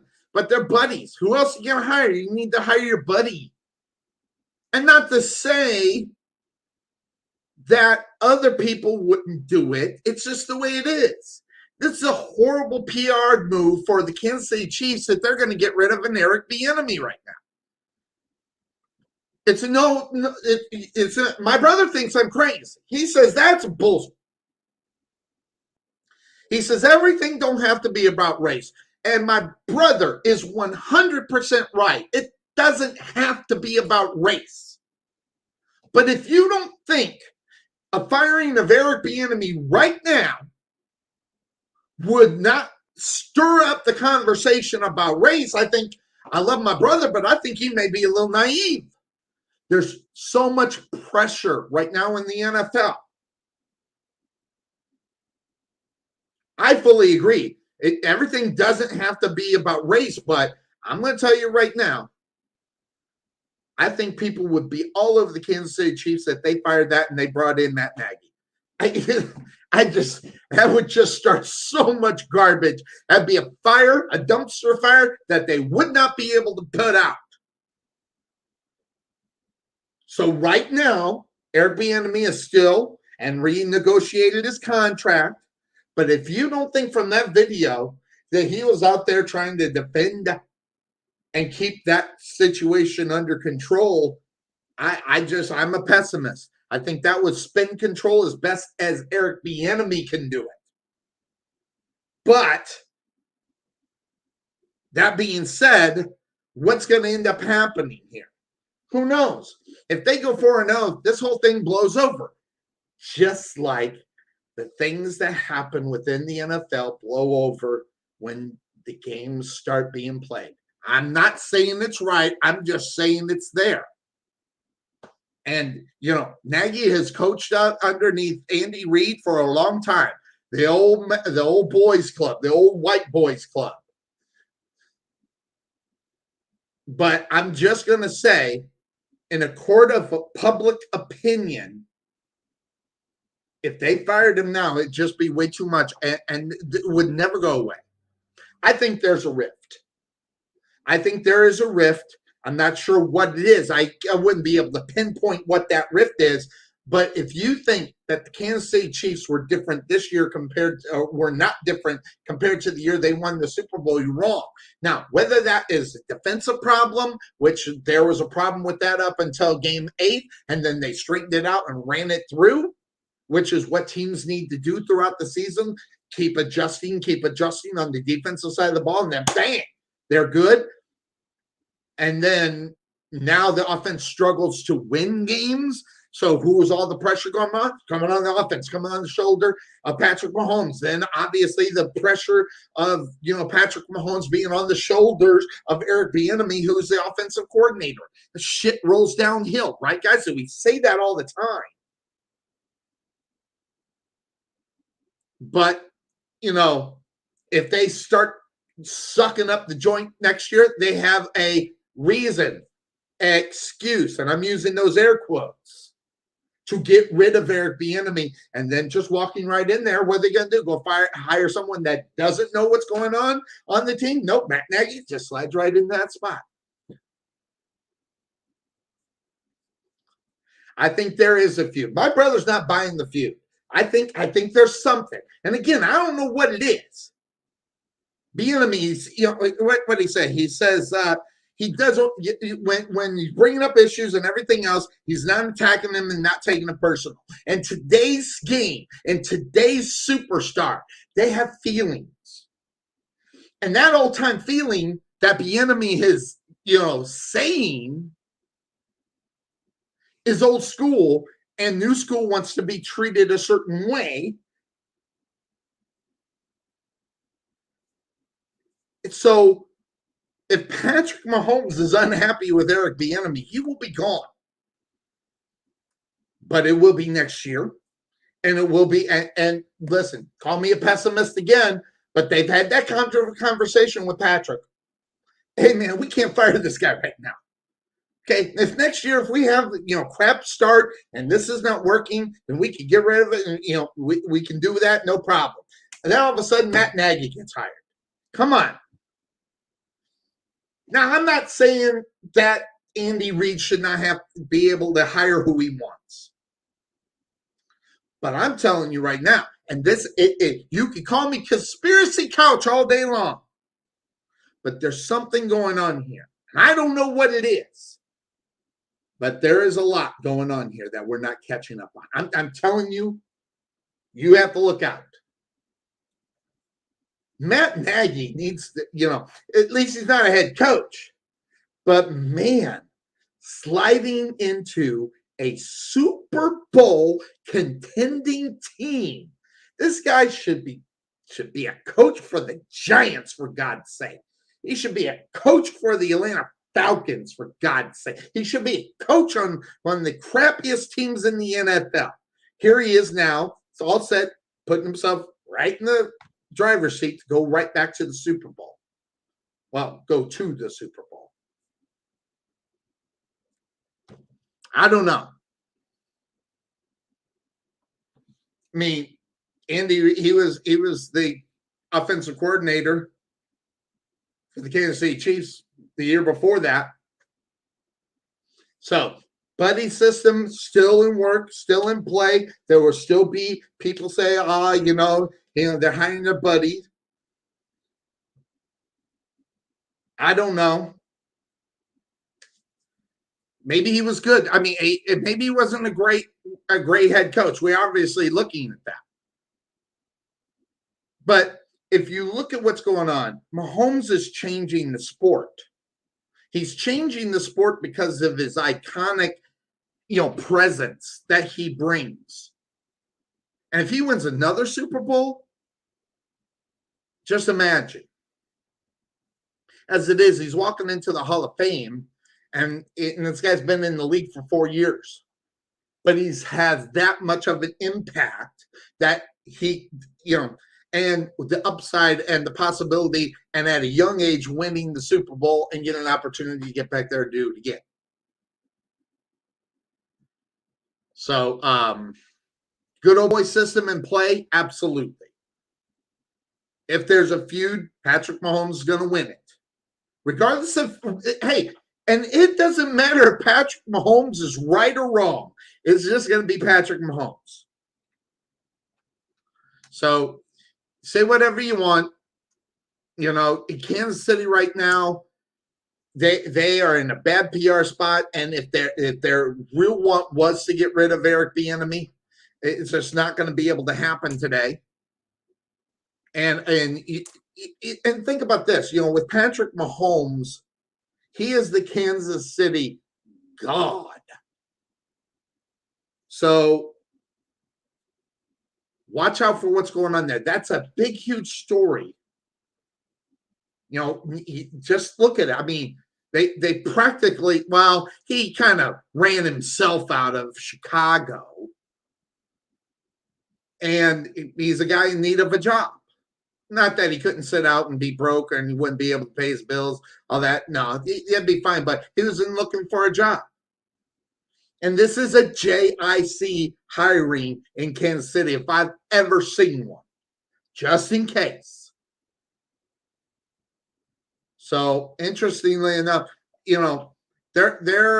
don't know if Nagy was even, I think I've heard through the grapevine that he was, chatter about him being, a candidate for an NFL job.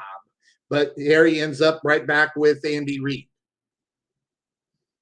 So it just depends on who you believe regarding Eric Bieniemy. That video, to me, says a lot of things.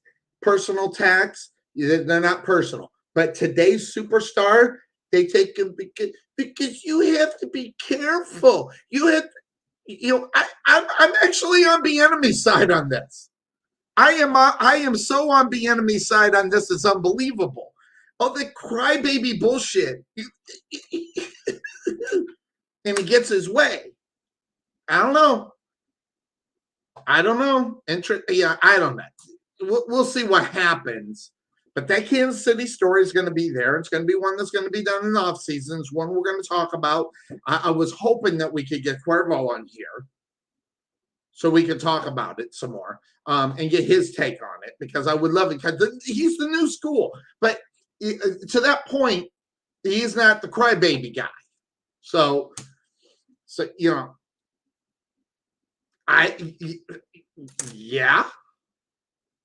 absolutely, yes. It seems like it's the right thing, yes. And it's a great idea, but it's a JIC thing. Would they have hired him if they didn't have all this going on? No, because I think the rift is there. They would have fired him, and then they would have brought him in. But we go back to, why are they not getting this job? And that is NFL guys. Matt Naggy getting another job. I don't know if we should or should not. So listen, Matt Naggy needs to help Patrick Mahomes like he needs a hole in the head. But, you got that JIC guy just in case. anything can go down. Anything can go down. And if they get off to a bad start next year, it wouldn't shock me at all. They take care of the enemy, because all the offseason, there's a long 6 months to get to next season. A long 6 months. And now all this could be water under the bridge, and the NFL will live on what they do best, is put it all up underneath the water and let people forget about it. If you look at all the things that the NFL, quote unquote, have supported, they all, it's sooner or later, stop supporting because no one's bitching about it no more. And they just hope all this racial thing will go away. I have a feeling it's not, though. And the NFL is going to have to make that move. They're going to have to go ahead and get Smith or Nelson in that, or Smith or Allen in that position in Denver. But we know the NFL, they have a great way of screwing this thing up. Now, I don't know. I don't know if they. I'm gonna lay odds 70-30. They screw this up. They got a 30% chance of getting Allen or Smith in there to take over that franchise and address the issue for now. But 26 times there are opportunities to bring in an African-American ownership, and they didn't do it. Some of those were to the days where they were just talking out loud. We just don't want black people to own teams in this league. And they put it out publicly. Now they can't do that. Well, maybe they can. Thanks to our former president who made racism so acceptable now and okay to be. Anyway, we won't get into that part of it. But the superstar. Okay, I'm going to leave you with this. We're going to go into the top of the hour, but I'm going to leave this to you. We're going to start top of the hour. We're going to talk a little bit more about the superstar. What is the superstar doing to the game? I've got an opinion about it. I got one guy in particular, I got an opinion about it. And I think it's very relevant to today. And I think there's a lot of things that really, if you think about it, are things that get pushed up underneath the limelight and things that don't get talked about. And I think I want to bring them up. And I kind of gave a little hint about who I'm talking about. I don't think you have to think too hard on who I'm talking about. But let's do it. All right? Let's find out. Let's take our quick break. We'll be back at the top of the hour, well, a couple of minutes before, because I have to hit the restroom. I've been drinking coffee, so I have to hit the restroom. We'll come back. We'll talk about the superstar in sports. What is the effect of the superstar in sport? We'll do that on the other side here on the Couch Potato Sports Show. And that being said, we'll be right back.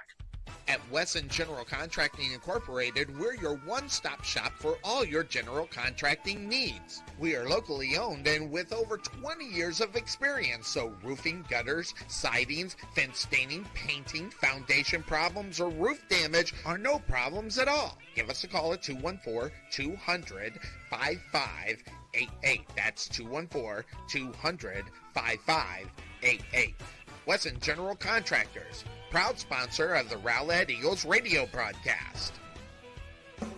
Let Buffalo Creek Doors and Floors help you restore your home to its like-new condition. Need a contractor? Let us be your first stop as well as your last. We specialize in everything that others don't, such as stained concrete floors, wood spot repairs on doors and floors, stainless steel spot repairs, anti-slip-on floors, and more.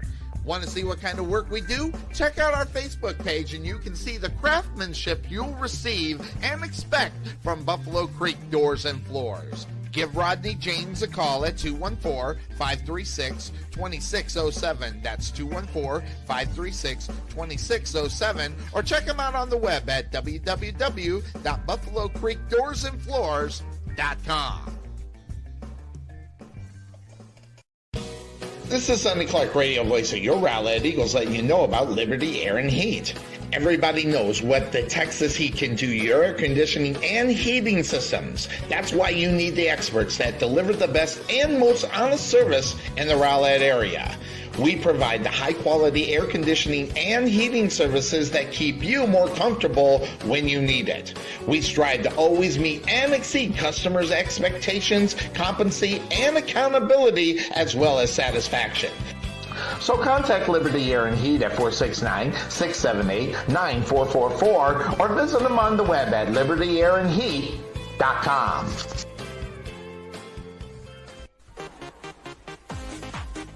Being taken for a ride? Check out Costco Insurance, serving Texans since 1981. Bundle your home, auto, or business insurance to save a ton. Costco Insurance on the corner of Main Street and Rowlett Road, where we make insurance fun. Or check us out on the web at CostcoInsurance.com, where we always have the coffee pot on. Yeah, but is it fresh?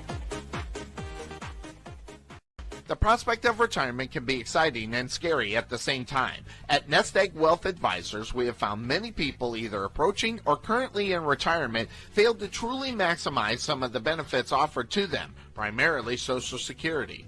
What is it? How does it work? It's simply not a benefit that you start receiving at age 62. Because these decisions are so important, my firm has assembled an informational packet on Social Security. If you would like a complimentary copy of Social Security Maximization, please give our office a call today at 972-412-6064 or visit us on the web at nesteggadvice.com. There is nothing that beats good home-cooked barbecue. Since 1941, Dickey's Barbecue has done all the cooking and you take all the credit. Whether you want real Texas brisket, Virginia ham, southern pulled pork, or fall-off-the-bone ribs, Dickey's Barbecue is the place to go. For lip-smacking, rib-tickling, knee-slapping, foot-stomping, great-tasting barbecue, come see us at Dickey's Barbecue today.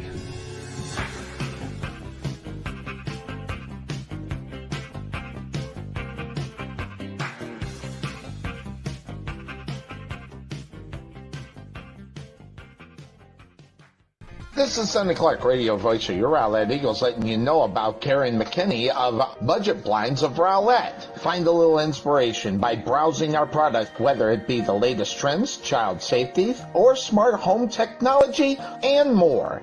Contact Karen McKinney at 972-722-9300 or visit her on the web at budgetblinds.com/Rowlett. You can also learn who they are, as well as their approach and products, and you can also schedule a free home consultation. Again, contact Karen at 972-722-9300 or log online, budgetblinds.com/Rowlett.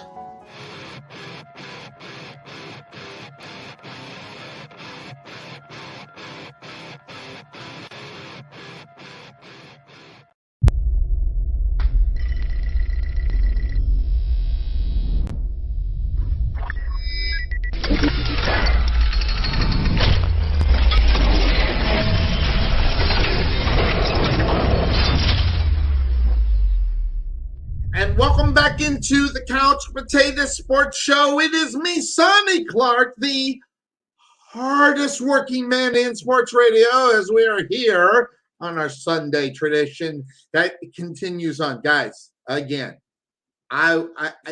it shocks me. By the way, right there, 13 years we've been doing this show. And you know, things have never, you know, I've gone back and listened to the first show on, by the way, started on Blog Talk Radio, and then Cuervo got us over here to video. Again, this is not my idea to be here. This was Cuervo's idea. So I do listen to the New School. But back to what we were talking about, the superstar today, guys. What is going on in today's game? When you got a guy, and really, I'm trying to think back, that had so much pull in what and who he was to a certain organization that he was that he belonged to. I just don't remember a person taking as much steps into him getting what they want or what they quote unquote think they deserve or whatever than LeBron James, Bron Bron. And I was asked this question yesterday, but it was in a total different realm of what this is. It was within a frame of I wasn't talking to my U-Haul colleagues. I was talking to some of my older colleagues and some of the things I've done before. And I had this discussion last night. What do you think about this person and how it developed and where that company is now compared to where it was before? And is it better? So thinking about that question in a total, okay, Ford credit. I was talking to a person with Ford credit. And what this one person did in order to turn it in, was it good? Was it bad? Was it not? And we had it good. I'm telling you right now, at Ford Credit, I had it good. I was very successful at my job at Ford Credit. And then we got a new person who made the decisions. And then I was still successful, but what ended up in my pocket wasn't what it was. So, and then I got to thinking about Bron Bron, LeBron James. What has he brought to this whole thing? And guys, I'm going to tell you, I think it's interesting when you think about what is going on in the NFL or the NBA. And looking back, and again, history, Black History Month, good, bad, or indifferent, there's a lot of things that have been going on, and especially with LeBron James. Good, bad, or indifferent, this whole thing started out in high school. We're watching high school basketball with Bron Bron. And guys, this was when Kobe was a badass in high school and came out of high school. Never ended up on ESPN. Now, you can maybe start the blame because maybe ESPN's going, damn, we missed out on that opportunity with Kobe and putting him up on TV. And maybe this is ESPN's fault. Maybe it's the media's fault or whoever put the high school games up and brought all the attention to one guy. Now, that being said, there are an average of 15 players on a team. So in one game, the main focus was on LeBron James in those high school games. And those other 29 were just there for entertainment's sake for Bron Bron because all of it was on. Guys, I'm going to tell you, I think LeBron James is probably the thing that is hurting basketball. I mean, when you look at the brass knucks of this thing, and you can go back and it starts right there where the ESPN cameras are on these games that LeBron James is playing, and they're putting them up there in prime time. And again, I might be wrong, but LeBron James's whole history has been about certain things. Now, before I jump into this, okay, I'm talking about his professional basketball career. I'm not going to talk about what he's doing off the court because I'm telling you right now, I cannot think of anybody who has a high school where he sends all the kids to college and pays for them. There's not one college that's out there, high school, that's doing that. So I got to give him this. I will give him those creds because that is, God, that is such a great thing. So his humanitarian things aside, there's so much that this whole thing from LeBron James, you can talk about a lot of things. But you got to remember, LeBron James now, they're talking about him being the quote unquote perfect player now. I mean, they can't, because they can't call him the GOAT. Okay. But now, since they can't call him the GOAT, because really, until this guy wins a fifth, gets past Kobe and not the fake one that he got down in Florida. Yeah, I just said it. Fake championship that he got. So maybe he needs 7 championships before he even gets back by Kobe.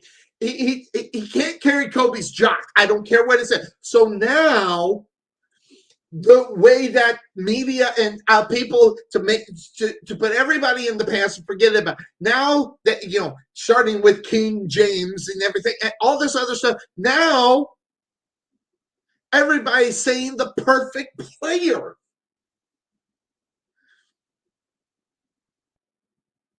I don't know. Does it make him up? Is he a perfect player? God, I don't know. He's not the GOAT. But how many teams does this guy got to destroy? I mean, he is in the process of destroying the Los Angeles Lakers. The storied franchise that it is. He is in the process of screwing that up. And you can say whatever you want, but Bron Bron has brought this stuff on himself, whether it's him talking, whether it's the decision, whether, all these things that, that people are criticizing him about, he brought on himself. Now, at the All-Star game, you think about the things that he is saying at the All-Star game. I'm going to tell you right now, with what's going on with him, what he said, I think the Lakers need to really take a good listen to what he said. And what is he saying? There's a word for it. Subliminally saying when he talks. I mean, the Lakers have to pay attention to what he is saying when he is talking. But out of all the players in the NFL or NBA history, I cannot believe that this guy, whenever his mouth opens, everybody's dropping to their knees to say and praising him or go, we have to listen to LeBron James. Now, this might be the old school that's coming out of me, but it pisses me off. Because LeBron James is not in the front office. LeBron James is a basketball player. If he wants to be in the front office, great. Now, if the Lakers or the Heat or the Cavaliers gave him the option to be in the front office with their something, or just letting him talk the way that he talks is unbelievable. And I went back up on the comment that Cuervo and I were talking about last week. But Bron Bron wants to play with his son. And now, I know it's innocent enough, but if that isn't the biggest, setup of tampering, I have never seen it. Because let's be honest, okay? By the way, in case you didn't know, Bron Bron's son, Bronny, okay, he's ranked 25th. This guy's not like off the charts. He's not, we're at the high school, we got to get the camera on him. And if they did this, because it's Bron Bron's son, not because of his talents. But LeBron James,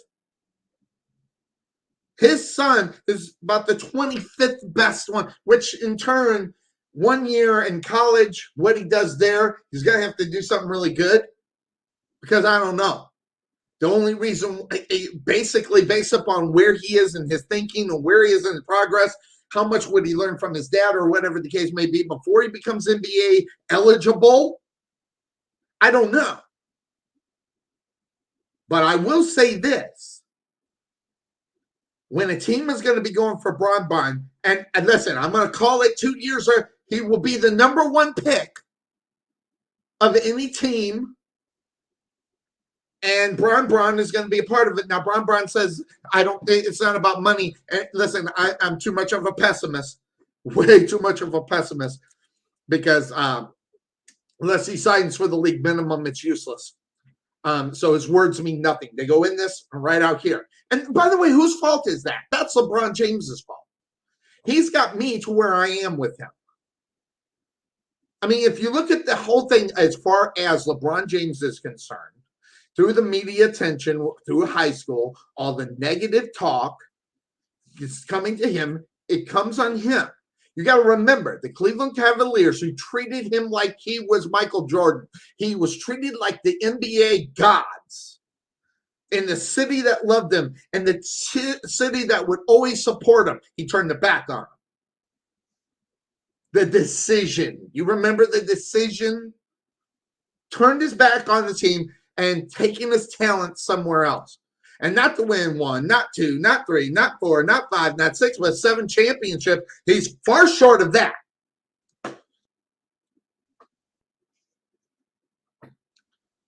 But these kind of statements draw the media in, and they started that when he was in high school. I'm telling you right now, if he went to high school, went to college, I don't know. Would we hear him? Would he have this much attention? Would they be breaking their necks to be listening to what he says? And, and then the Lakers, I got to say, the subtle comments that he made at the All-Star game, we actually got to kind of take this seriously. So, thinking about all this stuff that's going on, how much the Lakers are not anywhere close near the top of their own division. They're on the outside looking in. Last time I looked, that was about a week ago. They may be at number 8 or something. I don't know. But they sure in the hell aren't where they would be based upon what is going on there. But I will tell you, that whole situation, the fact that he was pissed off that they were not able to make a move before the trade deadline, I got news for you. He hadn't closed the door on the return to Cleveland yet again and ending his playing career alongside his son. I mean, you want to talk about a clear-cut thing, for them to go back to Cleveland and Bron. So how bad are Cleveland going to have to be to lose in order to get the first pick to get Bronny and or LeBron James? That alone is sad enough. But when you see, and it's not just the high school. It was this decision. Now, granted, he did a lot for the YMCA. Congratulations. Could have very easily just gave him the money to be done with it, but they came out the bigger winners here. But, you have to win in the NBA to be known as the king. I mean, right? Am I wrong? I don't know. But, you got to win championships to be the king. So, kiss the ring. So we got one. Then all of a sudden they flew up on that. So when you say you're going to win 7 rings, you basically say all the other talent in the NBA, okay, it's kind of a little bit disrespectful to all of them, right? You see, now granted, on the grand scale, it's kind of small, but he pretty much pissed off everybody except for the team that he played for. Everybody else. And all the personal relationship this guy cannot seem to keep, intact. So when he gets to the Miami Heat, and while LeBron James is playing for the Miami Heat and brings up a possible return to the Cavs in his future, yet another. I mean, this guy can't stop breaking the rules. Are we going to hold this guy to the rules, whether it be traveling, which, by the way, guys, back in my day, the guy's traveling all over the basketball court. Say whatever you want. Oh, the rules have changed. Well, traveling should not have been changed. But I will tell you, look what LeBron James did. They changed the whole thing. Chris Bosh brought him in. Bosh having no championship experience in reality, but that guy was a badass player. Wade being the man. You know, he only had one ring, so bringing LeBron James in for not one, not two, not three, not four. Yeah, that, by the way, that kind of arrogance pushes off on the rest of the players in the NBA. So when you think about all the names, and I've talked about these names before, of course, Michael Jordan, Magic Johnson, Larry Bird, Isaiah Thomas. You just disrespected those guys that haven't won, not one, not two, but 3, 4, 5, 6, 7 rings. It's a bitch slap to the legends of the game, which right now he can't carry the jocks up. So, and then you go, you get the decision, and then you get these stupid things with them throwing the ball up at the thing and going up and tipping the ball in, making himself look like he's all cool and everything else, and he's not. He's an arrogant punk. And guys, you can say whatever you want, but fans don't like arrogant punks. I know I don't. Okay, so I might not be the right guy to be in this position to talk, but arrogant punks never make it here. I can name off a list of arrogant punks that I cannot stand, but are beloved by the new school. Now, whether or not they should be beloved, I don't know. But no, I know about LeBron James. And you think about it. This guy might be, if not, definitely the guy that people want to see fail. And why is that? It's because of his arrogance. So you can say whatever you want. You know, fans and everything, they sometimes, especially down here in Dallas, the way they cling on to a loser for the last 25 years, you know, as being the best, and they haven't done anything in 25 years, it's amazing. And then as LeBron goes and he loses in the finals, you say whatever you want. It was the first year they weren't expected to win. BS. I've never bought that story whatsoever. LeBron James, Chris Bosh, Dwayne Wade, winners of the championship. It was in there. Then you have the retarded statement. You know, granted, I won't hold that against him. He was so young, so stupid, didn't necessarily know. But you think about this. You know, you think about who LeBron James is and some of the things that he said and done, even calling Michael Jordan the Black Jesus. I'm just going to tell you, I don't think you kind of do that. I get what he was saying, but even going to the point, you don't mix religion in with basketball. So, I mean, everybody in their right mind regarding NFL or NBA knew who Michael Jordan was. They know who Michael Jordan is, Gen A. But come on, Black Jesus is just stupid. And you know, whether it be one of the statements that I go back to, and I think about it, was after Game 5 in the 2008 Eastern Conference semifinals against the Boston Celtics. And his arrogance. A LeBron James team is never desperate. I'm sorry, I don't remember a lot of things. I've taken a lot of shots to the head. And I'm telling you right now, I remembered that quote. I'm just telling you. Now, it's one thing to think a lot of things and keep that up here, but to put it out there, saying your team isn't desperate and then losing the playoff series a few days later. You know, it comes right back to him. So earlier in career, speaking about how unselfish he was, I'm sorry if you couldn't see that you were a very selfish player or are a selfish player or are got the cameras on you or got to have the decision, go back to Cleveland, all on everything on him. Is that his fault? I don't know, but he just loves it. It's almost like if you're not talking about LeBron James, you're not talking about the NBA. And that's how big this guy has gotten. You can't talk about any other ones. Now, the only one that's well, hold on, before I do that. So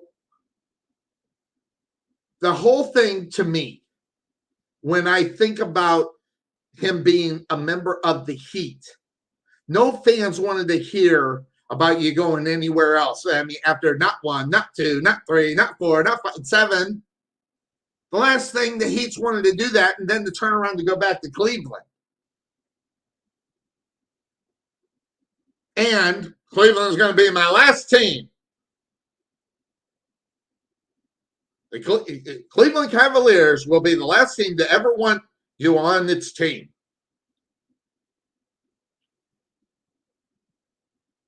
And then dealing with the loss in the finals.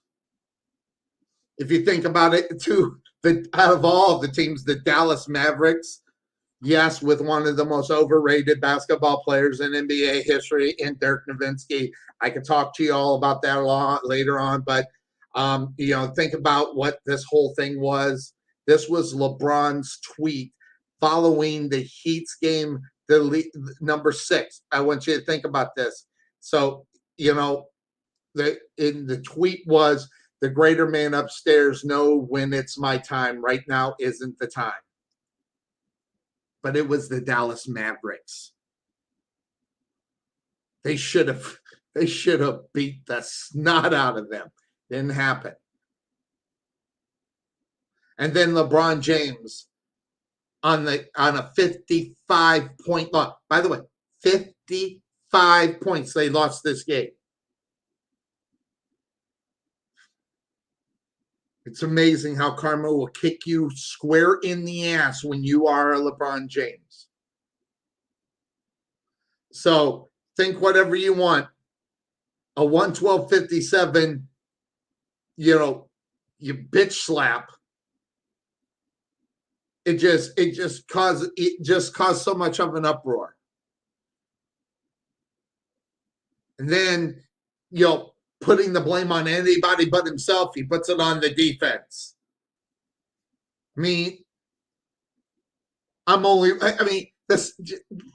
Listen to this. This is the quote. I brought this up. I'm only one guy. I took Hito in the first game. Rashard hit the winning shot. I took Rashard in the second game. Hito hit the shot. If I could clone myself, we'd be all right. But I can't. And that was at the end of the 2009 Eastern Semi-Conference semifinals against the Orlando Magic.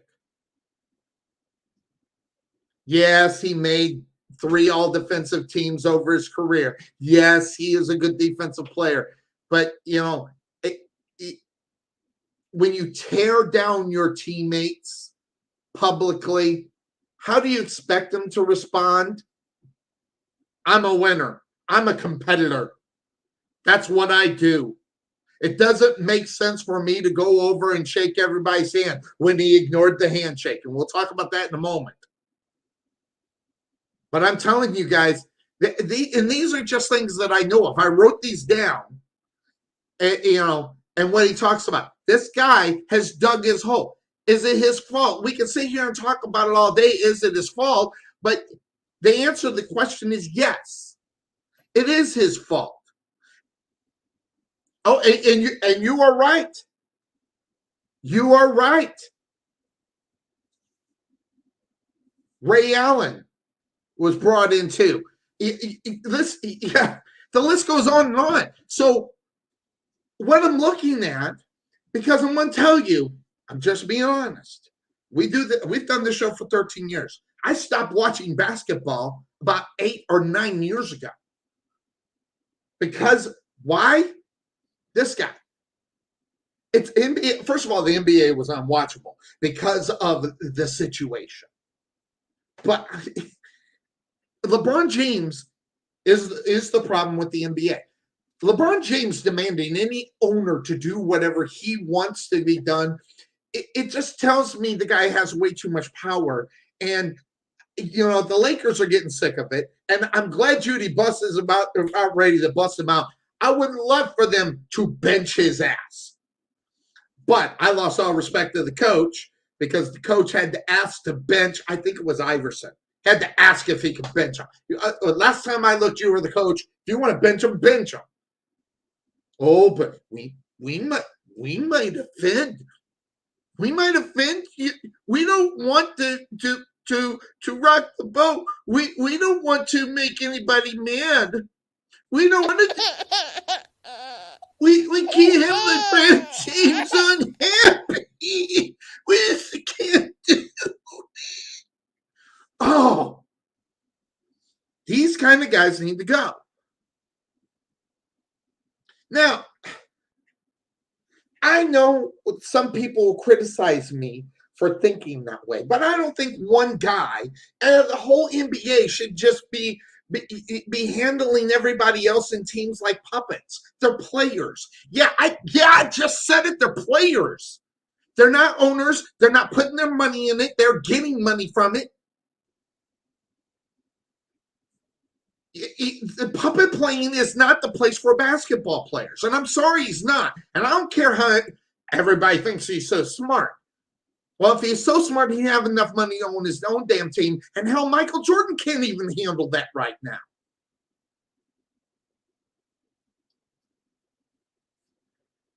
But part of this is the Lakers' fault for letting this happen in the first place.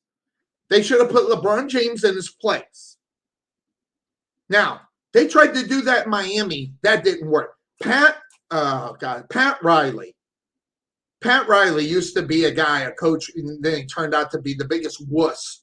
Because I would have told him on the day when he was bringing his entourage with him wherever they went, say that, no. Pat Riley's part of the problem.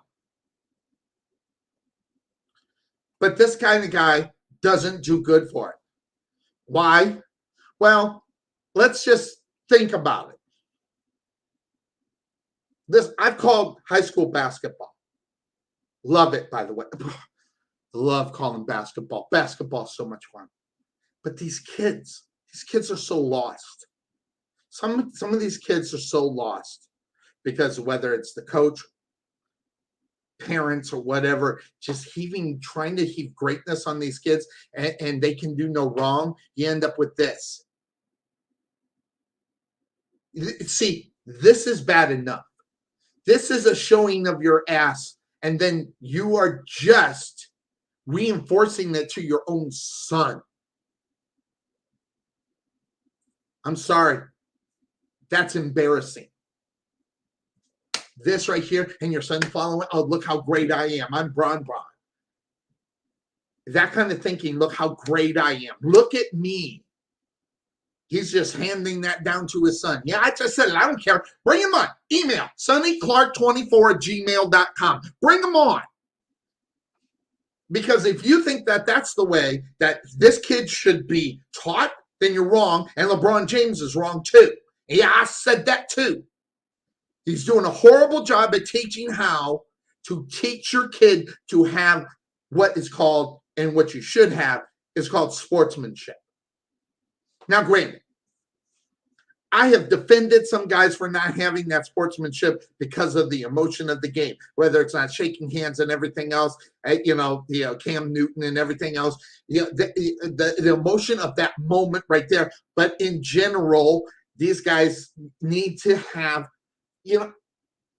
it's interesting because it goes to what I was thinking. I'm going to bring up a video here for you guys. And guys, again, I don't own the rights to this. I forgot to put it on here. But I don't own the rights to this. But Mr. Izzo said, "Oh my God, Have you heard that? oh my God, I have," and I do got to comment on that since that's not insulting to anybody. That to me would be the biggest farce, joke, ridiculous nature of anything I've ever heard of. We've already taught these poor 18-year-olds that when you're told to go to class and you don't like it, you can leave. We've already told these kids if you're not happy, you can do something else.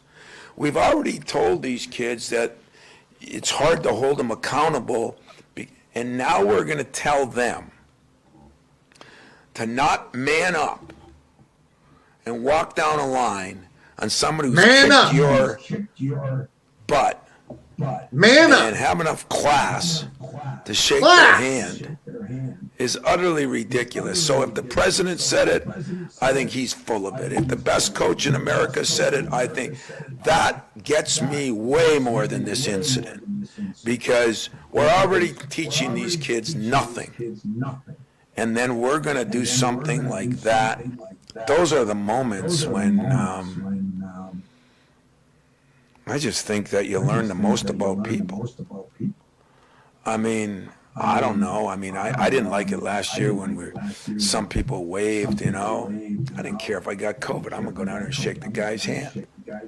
And I'm going to try to shake the player's hand. And I don't know what they do in every sport. How about if we do this? Instead of not having the line, my buddy Mariucci, when he got the San Francisco 49er job, he had a deal where they practiced how they were going to go from the locker room to the field and played the national anthem, and how they were going to tuck their helmets under their arm, and went through the whole national anthem in practice. I thought that was awesome. So maybe we should teach people how to shake hands and what to do. And you didn't hit a sore spot with what happened. You hit a sore spot with that. I think that is absolutely ridiculous. If that's what we've come to, shame on whoever said it. In my humble opinion, I got to make sure I say in my opinion, because we're all allowed to have an opinion now. So in my opinion, that is asinine. Asinine is right. Take the handshake out of it. You can't have enough class after you've gotten your ass kicked to shake the guy's hand. Now, one or two players being mad about it, and I'm all for that. By the way, and I get that's the emotion. But what Juan Howard did, that's pathetic. I'm a Michigan fan. Love the Fab Five. That was an embarrassment. And listen, you want to defend him all day long, you can go ahead. Defend bad behavior. Now, say whatever you want. Oh, he shouldn't have grabbed him. Look, he was trying to say, hey, don't walk around me. I'm trying to talk to you just real quick. And the whole thing blew up to where it is. Now, if you want to defend Juan Howard, you can go ahead. But I question who you are. Because him smacking that guy and knocking him upside the head was completely and totally, utterly out of line. And it goes back with class. And I got news for you. Juwan Howard has no class. And he should have been fired. And yes, I'll say it. Should have been fired. Not suspended. Because what you're saying with that is, well, I can do it next time. This guy only got a suspension. No. You want to stop this again from happening? You fired this guy. And I don't care who he is. If you know you're going to lose your job by laying hands on somebody, which, by the way, again, oh, he shouldn't have touched him. All that crap. By the way, the guy who didn't touch him wasn't the one that got hit. It was cowardly. It was no class. And he's a punk. This is a punk move. And I'll say it until the end of the earth. When you're a punk, it comes out sooner or later. And it did. If he had enough class, he would have blasted him in the post-game interview and at the press conference after that. Instead, he makes an ass of himself on national TV at the end of the game. They almost got out of that game. You've seen the credits were coming up. They almost got out of there without that being seen. And then once it started, then they were like, well, no, that's news. We're staying right on it. Classless move. And if you don't have enough class to shake your hands, that's fine. Juan Howard should have walked off of that. If that was his deal, he should have walked off that basketball court without shaking anybody's hands. He was at fault. If you think he wasn't, you're wrong. Because in the court of public opinion, okay, what he did was assault. Now, the guy who put his hands on him, I love the way he put his hands on him. When someone put your hands on me in high school, you hit me. It's not you try to stop and say, hey, wait a second. That hurt Juan Howard zero. And the punk decides to get mad and goes off and does what he does. And by the way, if it was the other way around, I would say the same thing for the Wisconsin, so I don't get this whole thing. I don't care who it is. You lay hands on that and you don't see what that was, you're a punk. Juan Howard's a punk. He's a Michigan punk. I wish he never was on the team, and he should have been fired. And he sucks anyway as a coach. Just look at the record. They're not even going to make it in 64 teams. You can't even be one of the best 64 teams in college basketball. You suck. You do a bad job coaching, and you're not as good as you think you are. Go back to ESPN and then holler out your opinions. But as far as coaching, you suck. And as a person, you really suck. SonnyClark24@gmail.com. Because I'm tired of this. I listened to this for the whole 2 weeks or however long it's been. Actually, it's been 1 week. And I was praising this guy because Michigan being coach, hey, congratulations. Not more than 2 hours after we got off air, he goes off and makes me look like an idiot for supporting him. And everybody, and people by droves, oh, he shouldn't have put his hands on him. Putting hands on means there's a punch. Not to say, hey, wait, stop, don't go anywhere. Juan Howard was not hurt by that at all, unless it was his poor little ego. His ego got hurt, so he could go ahead and he's a punk. He's a crybaby punk. Juan Howard is an embarrassment to Michigan basketball and has become an embarrassment to Michigan University in general, more so than the guy that called the timeout on the way out. And if he get that meme out there, if he should be pissed off about anybody about calling about timeout, it should be Chris Webber. Perfect. Punk attitude. And his ego got in the way. See, listen, if you can't put your ego to the side, like Izzo just said, hey, guys, kick my ass.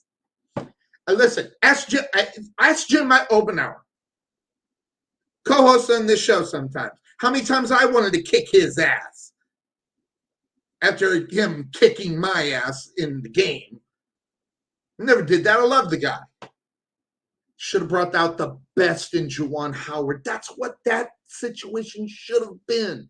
And he should have done it. He should have walked off the court and not did anything, and then explained himself in the press conference afterward. And see, it's okay.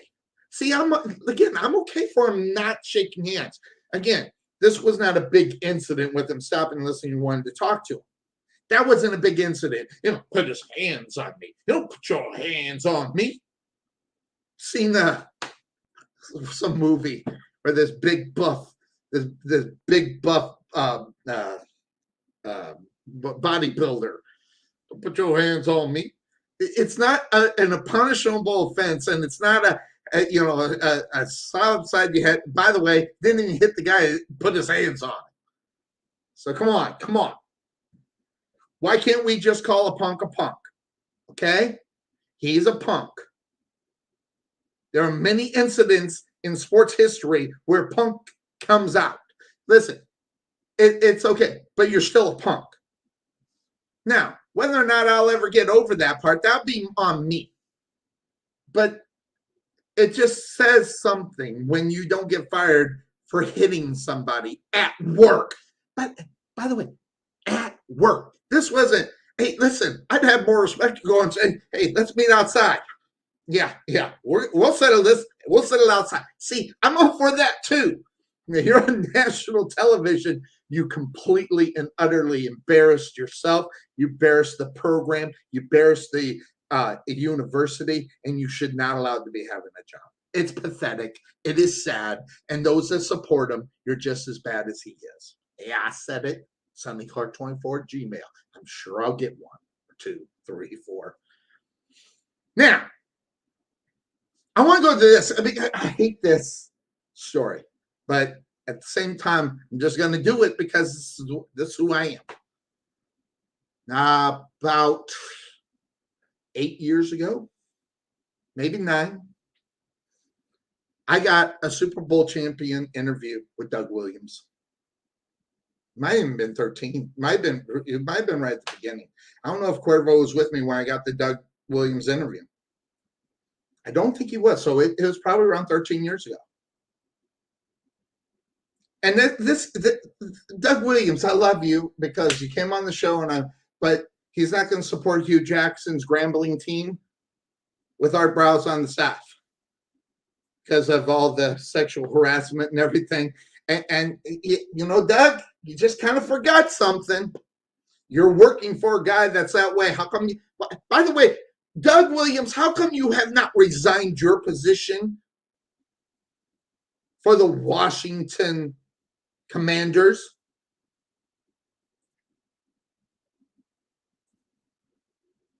Is he a hypocrite? I don't see how you're not a hypocrite. You'll take the money, but you won't support Grambling. Pretty sad. Now, listen, I think our Browse being hired for any job is stupid. I completely get it. But you can't be a hypocrite. It's one thing to throw the stone, but to still get paid by the stone. Listen, it's just too hypocritical for you. Just sometimes you gotta take a step back. By the way, that this popped in my mind as something. So this is one of my favorite shows where I had 3 subjects and I'm on everything today. And see, I got enough sleep, so it's these things are popping. These things are popping. But and I did. And by the way, I want back to the NFL. Can the NFL? So you're not allowed to joke in the NFL. Okay. This right here tells you you're not allowed to tell a joke. I'm not sure how much the fine was, but I'd be pissed. I'd care if it was $100. I checked my phone at halftime, which I never do, and then in JJ and his brother group chat was like, "You got to get another one, man. You got to get another one." And he was clearly joking when he said this. By the way, it wasn't even a thought process. He was clearly joking. The NFL, come on.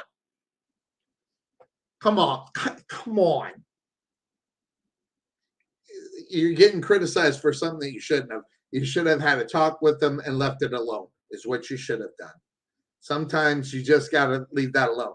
Now you get guys like me to give me the opportunity to say, man, don't you have a freaking sense of humor? And it was clearly a joke.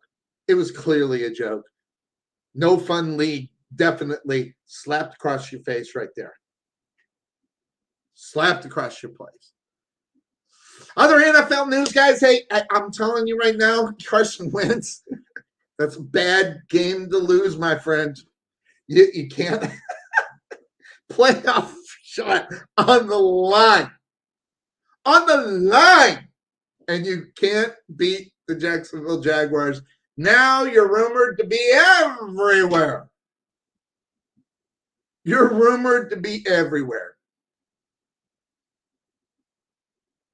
So sad. Oh, I forgot.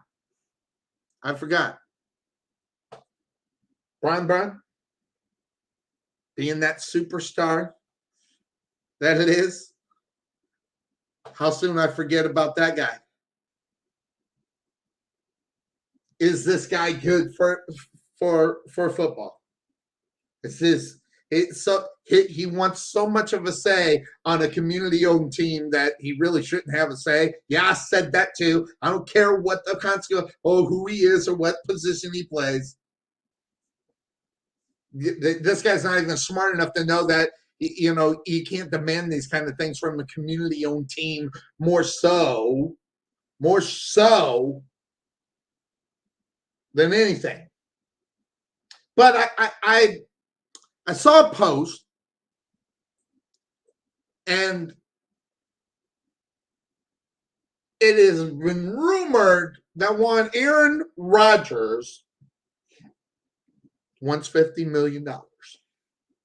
Now, I have not been able to go back and look up the validity of the $50 million request that one Aaron Rodgers wants from the Green Bay Packers. In fact, let's look.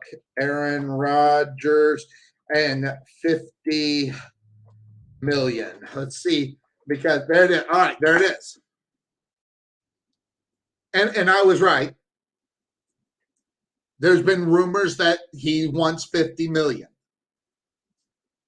Dak Prescott's making 42. You think he's $8 million better than Dak Prescott? Come on. All right. There's other guys who want the money. Kyler Murray. You don't think Kyler Murray is going to get at least $40 million, low 40s? Don't you think he's a little bit better than $10 million better than these guys? Listen, not only, and I hate to admit it because I don't like this guy, but I'll admit it just as much as for Lebron James. He's worth every damn penny if he can bring you what you want without being a complete ass. And that's the problem, whether or not he can be a complete ass. But here's the thing. Yes, he's only won one Super Bowl championship. Yes, I think you're nuts if you don't think he's going to win another one. Yes, I think he's going to win one.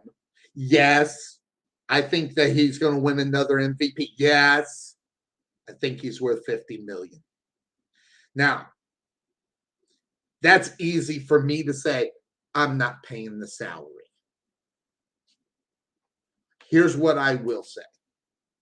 Because you got to look at your situation and know what your situation is.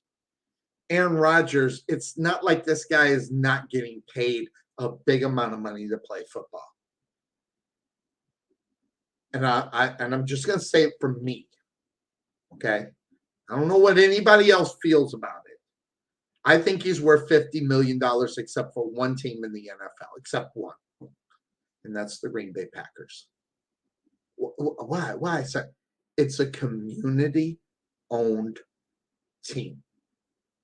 So you're asking the community to pay you $50 million. It's not like you're asking Arthur Blank. It's not like you're asking Robert Kraft, Jerry Jones, Irsay for $50 million. You're asking the fans of your football team to pay you that money. And that is the difference. There's only one team that should not pay him $50 million. And he should accept less because he plays there. Because if he wants $50 million, he can go anywhere. There's not a football team in the NFL that needs quarterback that would not give up that $50 million to bring home them some Aaron Rodgers. And if you think that no team will, you're crazy. There was only how many teams in the playoffs? The teams that weren't there may have their guy.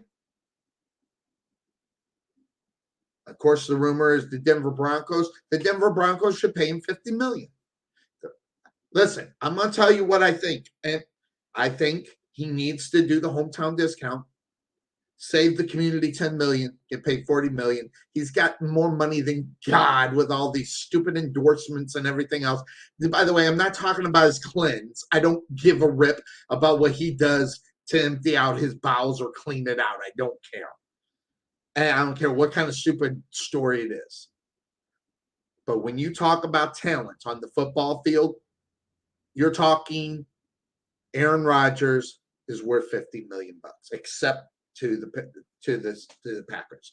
And yes, there is a difference. You got a community-owned project. That's always been, by the way. But yet, I get where he is. And again, I've not changed my opinion about Aaron Rodgers. Aaron Rodgers should get everything that he really kind of wants if he's on a different football team. But if you can't save the community $10 million a year just because you're blessing them with your oily hair, long hair, for an extra $10 million just to have you there, I don't know. But that all being said, I know how everything is based upon the simple fact that they make the Super Bowl, win the Super Bowl, changes the whole franchise and all that stuff. I completely get it and understand, even support the idea. But Aaron Rodgers should not and is not going anywhere. And I might be wrong. He may end up in Denver. And if the Denver Broncos don't pay him $50 million, it'd be the dumbest thing they ever did. And if they don't do what they got to do to make sure they get a little help to protect him, that will be on Denver. But I'm telling you right now, Denver Broncos, and frankly, he should just stay there. Keep his legacy what it is and get in there with another opportunity. You got Devontae Adams for at least one more year. And believe me, Dante ain't going anywhere. With Aaron Rodgers throwing him the football. Devontae Adams is one of the best NFL wide receivers out there. And a good 80% of the reason why is Aaron Rodgers. So, interesting luck. Some other news out there in the NFL. And it's kind of one of those crazy things because of all the things that are being talked about. But quarterbacks are such a crazy commodity. Jimmy Garoppolo being rumored to be about 4 other football teams. There is yet another guy that has been rumored to be moving yet again. And this one would be dumb. And guys, I know I get made fun of a lot for my Detroit Lion second place in the NFC North. But there's actually talks. There's actually talks about Jared Goff being going someplace else.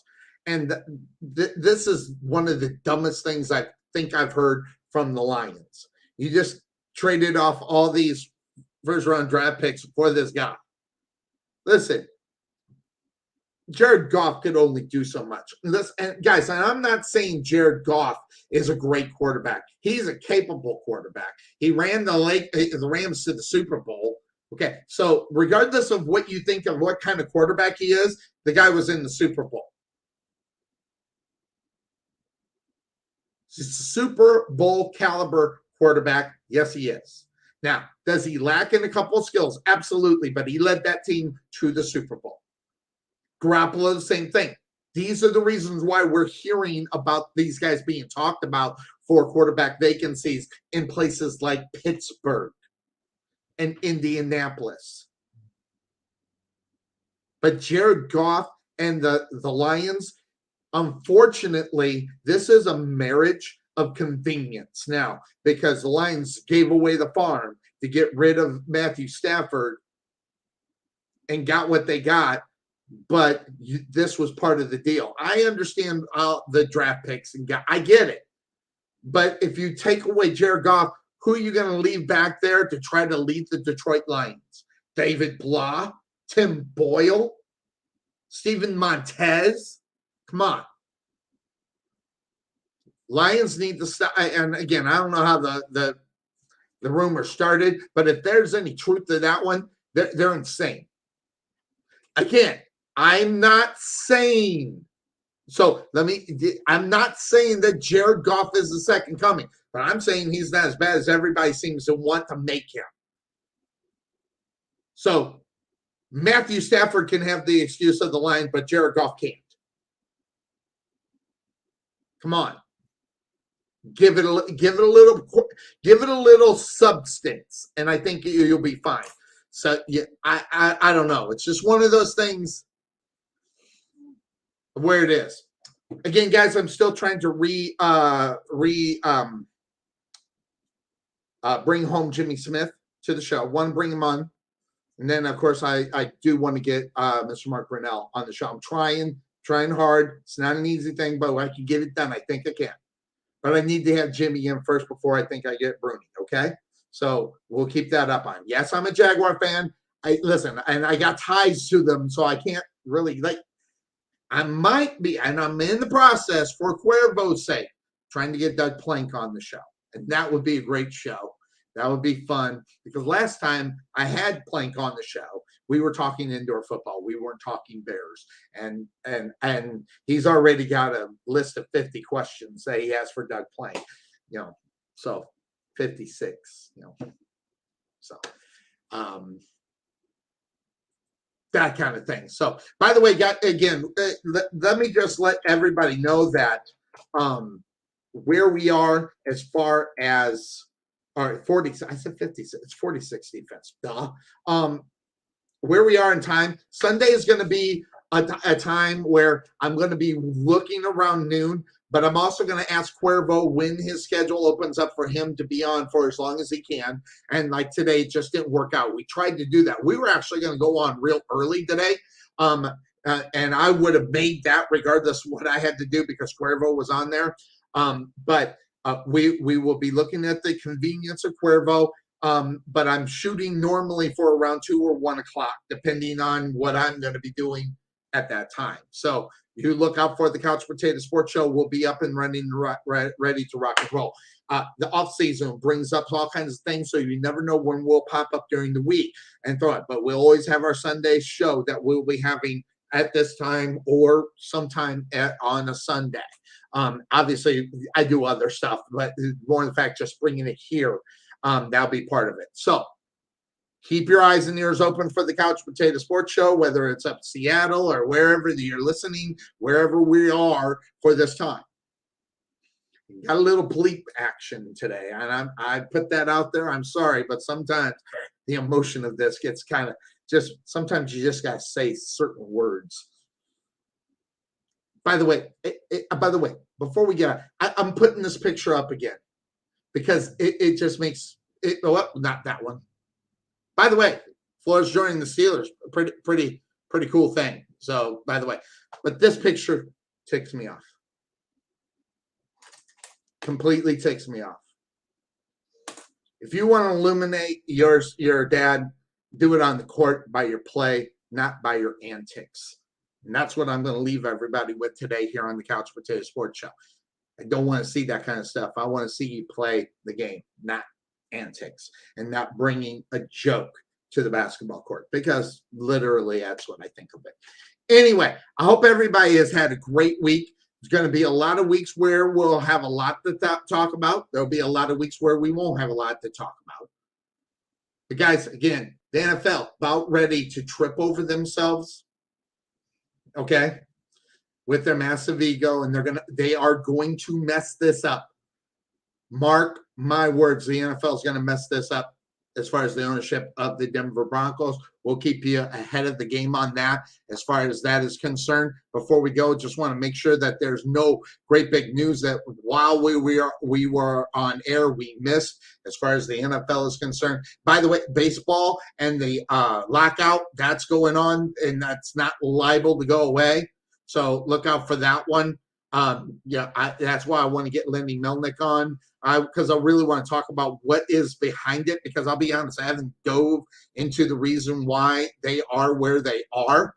So, interestingly enough, that is something up on top of it. So, by the way, just to let you know, I think the best basketball player on the face of this earth right now is one Stephen Curry. Yeah, I said it. Stephen Curry, I think, is the one that's going on there. So, by the way, Harden had a triple-double as he beat the Knicks as a new member of the Sixers. That's an interesting story. I wanted to do a little more research on more of a topic. How do you feel about, James Harden? What do you think is he a franchise killer? Is his ego in the way?